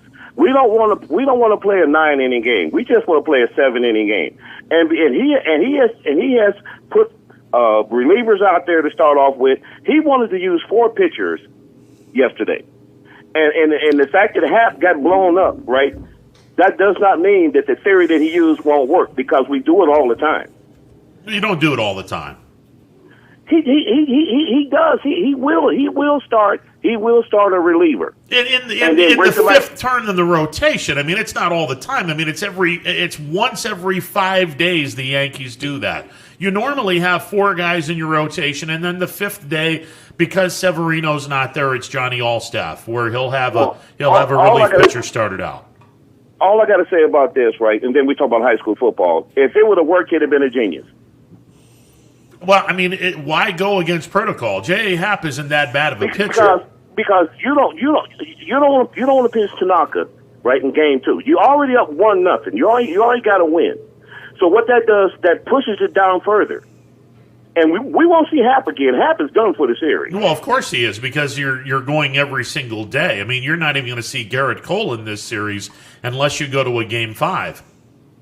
Yeah, and so I'm okay with that. And another thing, you guys, I look at things different all the time. You guys know that, right? Of course. But I watch high school football, and usually the team that usually wins the majority of games is the most physical team. And like Austintown Fitch, they don't get the credit for how physical they are. I was at that game. Man, there was some leathers popping. And I'm here to tell you, Cardinal Mooney is a very big and physical team when it comes to Division 5. They're going to surprise a lot of people. They're going to be beating up on people. Well, I think if they get past Conneaut, that game against Garrettsville Garfield will be an absolute war, because Garrettsville Garfield is a very, very physical team. And whoever wins that game, look, as a Crestview, as the broadcaster for Crestview, assuming they do their job, and that's an assumption. I mean, you got to play their game in the Sweet 16, but it's no secret if Crestview gets into the Elite 8, assuming Mooney beats Conneaut this weekend, Crestview would get the winner of Mooney and Garrettsville Garfield. I wouldn't want to play Mooney if they beat Garfield. Well, here's the thing. Here's what I will say. No. Bring on whoever wins that game, because whoever wins that game is going to be wounded from a very hard physical game. And let me just tell you, if you have not seen Crestview, that is a physical team as well. So if you go up and play a really physical game, and we're assuming Mooney beats Conneaut, they go play a really physical game against Garrettsville Garfield. Whoever wins that game, You have to bring your team, and in a fight that has been, for 48 minutes, a very physical war, and you got to lick your wounds quick because you're going to be going up against another physical team in Crestview, and they wouldn't have played a physical game in their round of 16, or at least we don't think they will. Let me ask Ron. I mean, I'm not trying to dig anybody, but has Crestview played anyone that has a bye in any playoff this year? Do they have anyone on their schedule that has a bye in the playoffs? That's a great question. Right? I don't think they didn't play JFK. Yeah, Champion has a bye, but they don't want it. No, you're right. So, they don't. They don't. I don't know if you want that smoke from Garfield or Mooney. And there's other thing too. If I'm a Division IV team, I don't want to see Ursula showing up. No. I want them to. Ursula's a pretty good team. Yeah, no, they're a solid team. There's no two ways about that. They're going to be heard from in that region. I don't think there's any question about that. And I think when we talking, I think that just might be Cheney's problem, because Cheney is not a physical team. Austintown Fish just wore them down. Austintown Fish wore us down. And so when you go to the playoffs, that's how Hoban beats people. They just beat them up. That's how Massillon beat people. They just beat them up. And I just don't see anybody that can hang around here in Division 5 with Cardinal Mooney. And we beat them like they stole something. All right, well, we'll find out. I think Crestview could beat Mooney. I'll call the shot. Not only do I think Crestview could beat Mooney, they'd beat him by double digits. Call it. Do it. I just did. I think Crestview would beat Mooney by double digits. Here we go. I'm just saying. And maybe I'm wrong. Maybe I'm wrong, but I've seen Crestview play this year. That is a very, very good football team. I'm not saying they're the best team in the region. No, absolutely not. They go up against South Range, they'll get obliterated by South Range. And I hate to even shudder the thought of this. And South Range people, please don't judge me or hate me. You'll get obliterated by Kirtland. That is by far and away the best team in Division 5, Region 17, and frankly, it's not even close. They're that good. I would say that they're the best team up to Division 2. I think there's a couple Division 1 teams that will beat them up, but they're a very good team. I would like to see them play Hoban. Kirtland and I don't think they're that good, but they would. There's a lot of teams Kirtland would beat in D4 and D3. No two ways about that. Well, I'd love to see Kirtland play Canfield. I think that'd be a great game. Well, I've always talked good about Canfield. I love their kids, and I think they're, like I said, to me it reminds me of a college program. But I just don't think they got the dogs, and I just don't think they're physical enough. And every time they get beat, somebody out-physical them. That's what happened last year when they played Kinston. And they have to get – they're a great team. They have a great offensive scheme. They're solid defensively. But if you can line up and run on them, and they're not that good if you got an offensive line. That's just my personal opinion. Well, I mean, we'll find out. I mean, they've gotten bigger, and clearly they're a fun team to watch this year. And I think Canfield has the best linebacking core in the area this year, with Chris Marone leading things in the middle. Yeah. Their linebackers are ridiculous. They're going to be a lot better at stopping the run than they were last year. Well, their front seven is pretty damn good. Right. That's a really good front seven. You look at what they did in New Philadelphia and the defensive job they did against New Philly. Forget about that last touchdown. That was in garbage time. Garbage. I mean, they beat New Philly by for all intents and purposes, they beat New Philly by 2 touchdowns. I like personally, I like the Austintown Fish linebackers. They go sideline to sideline. Austintown Fish has a good defense. No, they do. No two ways about that. They have a solid defense as well. I mean, they had an off day. They had an off night in week 6 because their defense didn't. They won the game in the last play, but they definitely gave up a lot of running yards to Steubenville. This is very true. So the high schoolers are going to have off weeks. It's going to happen. Yeah, you're young. They didn't fill their gaps. They didn't use their reads. They didn't really execute their game plan, and that's why Steubenville ran on them. I don't think it was a mismatched reason why they ran a lot on Steubenville. I just think it was one of those one of those points when they lost focus a little bit, and they got it for that when it mattered. Because Stephenville said, we're going to run it because we've been running it all day for that 2-point conversion, and Fitch blew it up. So I think their defense is going to be fine. I tell you, Fish better be careful because they might end up playing Harding again. They might end up playing Benedictine again. And I know Steubenville's calling up wanting to put them on the schedule. And so everybody knows Fish right now, and they're not the new kids on the block, and everybody gonna want to play them. And that's how I look at it. But it's gonna be some great games. But I'm here to say I'm watching Cardinal Mooney. They could make a run. That's all. Hey, one more last thing. Is YSU playing fall ball or what? No, they're going to be playing in the wintertime, in early spring for football. State. Yeah, and by the way, their quarterback Lance just went to the NFL. He just opted out of his senior year at North Dakota State. He looked bad in their showcase game. Yeah, I know. Against I'm forgetting who they played. Yeah, I don't know who he has the ear of, but they're giving him some horrible advice. He's absolutely the third quarterback in the draft. He's just not going to crack that top two. He's not better than Fields. He's not better than Fields, but he'll be the third quarterback taken in the draft. I don't even think he's the third best. I think he won't be. Well, we'll find out. This is the last thing I want to say about that, right? All those great quarterbacks that came out that league, that conference, right? They haven't showed me nothing in the NFL. No, Carson Wentz can't stay healthy. Yeah, that's not his fault. Yeah, it's now he hasn't had a lot of talent this year, and he's got an awful offensive line, and we'll find out just how good they are on Sunday when they play Pittsburgh. They got a nice win, and I thought they'd beat San Francisco Sunday night. I don't think they're going. I think Pittsburgh's going to obliterate them this Sunday. I think the Steelers will win this game easily on Sunday, but we'll see. Okay, well, like I say, if you guys get a forfeit, we want one too. Thanks for taking my call, man. All right, man. See ya. Mandy Bell, a friend of the show, was telling us that Terry Francona spent a few days in the ICU after having multiple procedures for blood clots, and I'm wondering if that was during the season, right which was. I thought. Or maybe it was right after the Indians got eliminated. Right. Yeah, which that's regardless.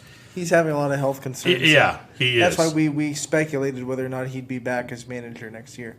Not because of a performance thing or result thing, because nothing that happened this season was his fault, obviously, because he was up in the booth. Yeah. But just from a health and safety perspective, he might have to step down. Well, they addressed it yesterday, and they say, and Francona's told them, he expects to be back in 2021. Look, 2021's a long ways away thanks to them getting eliminated so early. The October to remember lasted 45 minutes. They got eliminated October 1st, 12:45 a.m., by the way. So, look, I mean, you got the whole month of October, November, December, January, 4 months before you even think about going to Goodyear. He's got an awful lot of time to get better, but he needs this offseason to get better. I will say, even if he's not the manager, he'll definitely have his hands in the program in no doubt. Some way, shape, or form. I don't think he's going to leave Cleveland. Yeah, no question about that. And again, if he's the manager of the team, I'll be real curious to see what kind of a team they have, because you're not going to see Lindor, you're not going to see Santana, you're probably not going to see Hand, and you're probably not going to see Cesar Hernandez. A team lost tens of millions of dollars in revenue this year. You can expect a salary purge from the Dolan family. Yeah, the Indians had their window, and it might be closing pretty quick. I think it might be shut. Well, I mean, look, with the pitching staff they have, nothing's shut, but it got closed significantly. It's like a little tire swing, little tiny bit of an opening, and we'll see what they can do. So I just hope they get something back for Lindor, and nothing. Do you? No, a lot of people have clamored about it, but I don't really buy into it. Do you think the end of the season and the postseason kind of hurt his value? No. I don't think so either. I think any team in the world would love to have Francisco Lindor. I mean, you just have to understand he has limitations. He doesn't hit in the clutch. If you understand that, then go ahead and grab him. I mean, he's a great clubhouse guy. He'll give you numbers. It's just when you want those numbers at a certain time period with man on base and 2 outs, he's not going to deliver the goods for you. That can change real quick. I mean, he can all of a sudden. I mean, if the stuff is there, you can all of a sudden have something spark. And that's true. Yeah, that's true. I mean, it's not set in stone that he is an abject failure. He has been in his entire career. He's been a neighboring around 200 with runners in scoring position and 2 outs, but every other scoring position thing, he's been pretty decent. It's just unfortunately this year, it seemed like he didn't come through in the clutch a lot more often. What do you think the league average is with runners in scoring position with 2 outs? Oh, Lord. It's not very good. I know that. Not a lot of people hit extremely well with 2 outs and runners in scoring. Yeah, if you can get 250 from someone, you really got something there. Right. How about the Yankees last night striking out 18 times? That's a postseason record. And a lot of them were just flat out swing and misses. They couldn't get any read on the ball. Put this in perspective. In a game in which you want to put the ball in play, especially in the postseason, to test out the defense, you essentially gave away 6 innings worth of outs without making contact. And I know that it was a wide strike zone. They had a couple of called strikes that were like, but they had a lot of swing and misses too. They had a lot of swing and misses. The Judge looked awful last night. It's Now, having said that, Stanton's home run is still going. It's 450. That was generous. 450 my ass. Right. that ball was hit at least 500 feet. As soon as he made contact, I was like, oh, good God, that ball might be circling somewhere. It might be up in the stratosphere. It might be in the stratosphere doing the what are we going to see tonight? The stars. What's the word I'm looking for? Meteor shower. Yeah, it's Stantonian shower. Little sparkles of the baseball going out of the ballpark and into the stratosphere, and he pulled the natural with the light shatter. And absolutely. The Robert Redford. Yeah, and all we needed was Michael Kay, or not Michael Kay, John Sterling with a Stantonian home run, Giancarlo. Just his jackassery that he does after his home run calls. He's got good home run calls. Oh, he's an original. I had an opportunity to a couple of years ago. No, it was not a couple of years. It was last year. The Yankees were in town. I was covering the game, and I had an opportunity to meet him. He's a weird dude.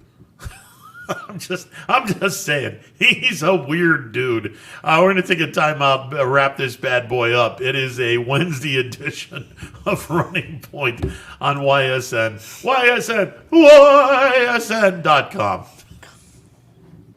Hello, I'm Greg Burbick with G. Burbick Farms. For the last 100 years, my family has farmed in Columbiana and Mahoning counties. I began raising cattle in 1996 with the goal of providing a better product for you and your family on the dinner table. Our grass-fed and grain-supplemented Black Angus beef are raised with no hormones, steroids, or antibiotics. We're known for our hometown-friendly service and incredible tasting products. We're locally owned and have customers across the tri-state area. Our products go from our farm to your family.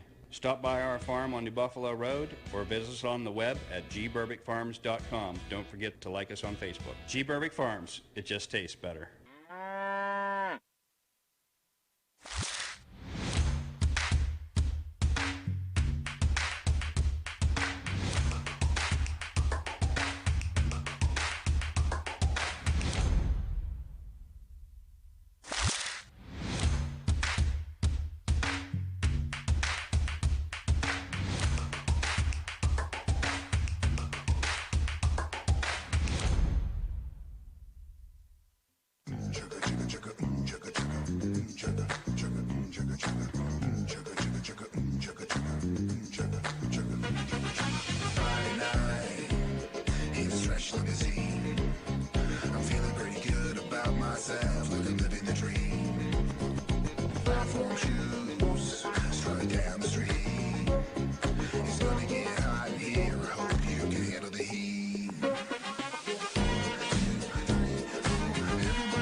to help you with your Medicare needs. Myers Family Insurance looks forward to helping you now. For years to come, so call our family today and remind them how cute we are.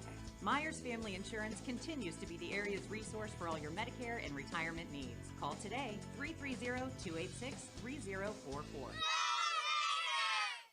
It's storm season. I think we're under the gun for some heavy storms over the next couple of hours. And Storm Tracker 21 is ready. This is probably the one we're keeping a closer eye on. On air.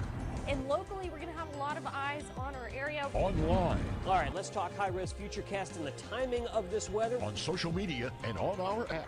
Rain will come and go tomorrow. There'll be some dry intervals. Stay ready with Storm Tracker 21. The severe weather threat now through around sunset this evening. Hi, I'm Colin Chupa. And I'm Kelsey Clem from K-Squared Marketing. Our boutique marketing firm specializes in media planning and buying, public relations, event marketing strategies, and strategic sponsorships. We can integrate our services with your existing game plan, or we can be your entire marketing team. Your goals, our game plan. Let's win together.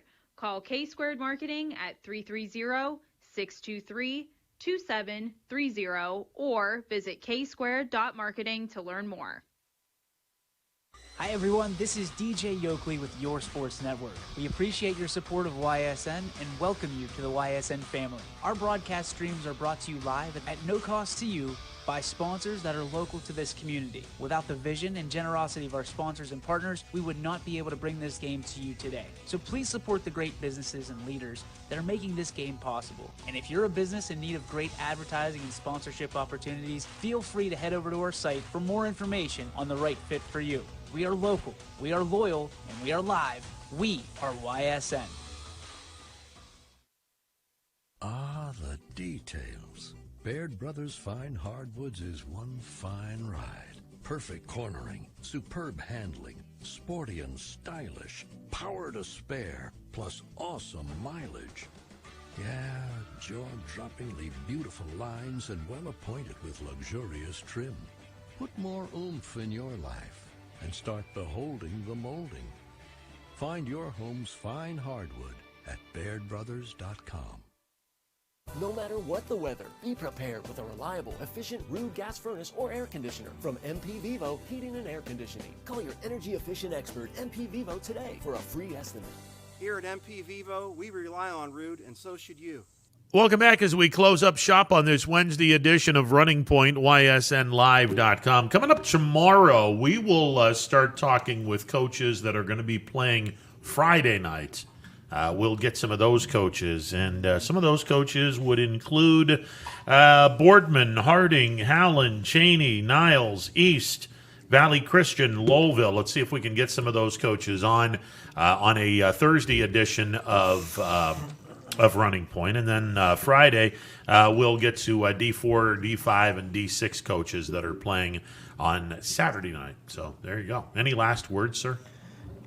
I'm out of words. You're out of words. Out of words. There's a first. Oh, that'll do it for the Wednesday edition of Running Point. Power Hour is coming up next. Have a great rest of your Wednesday.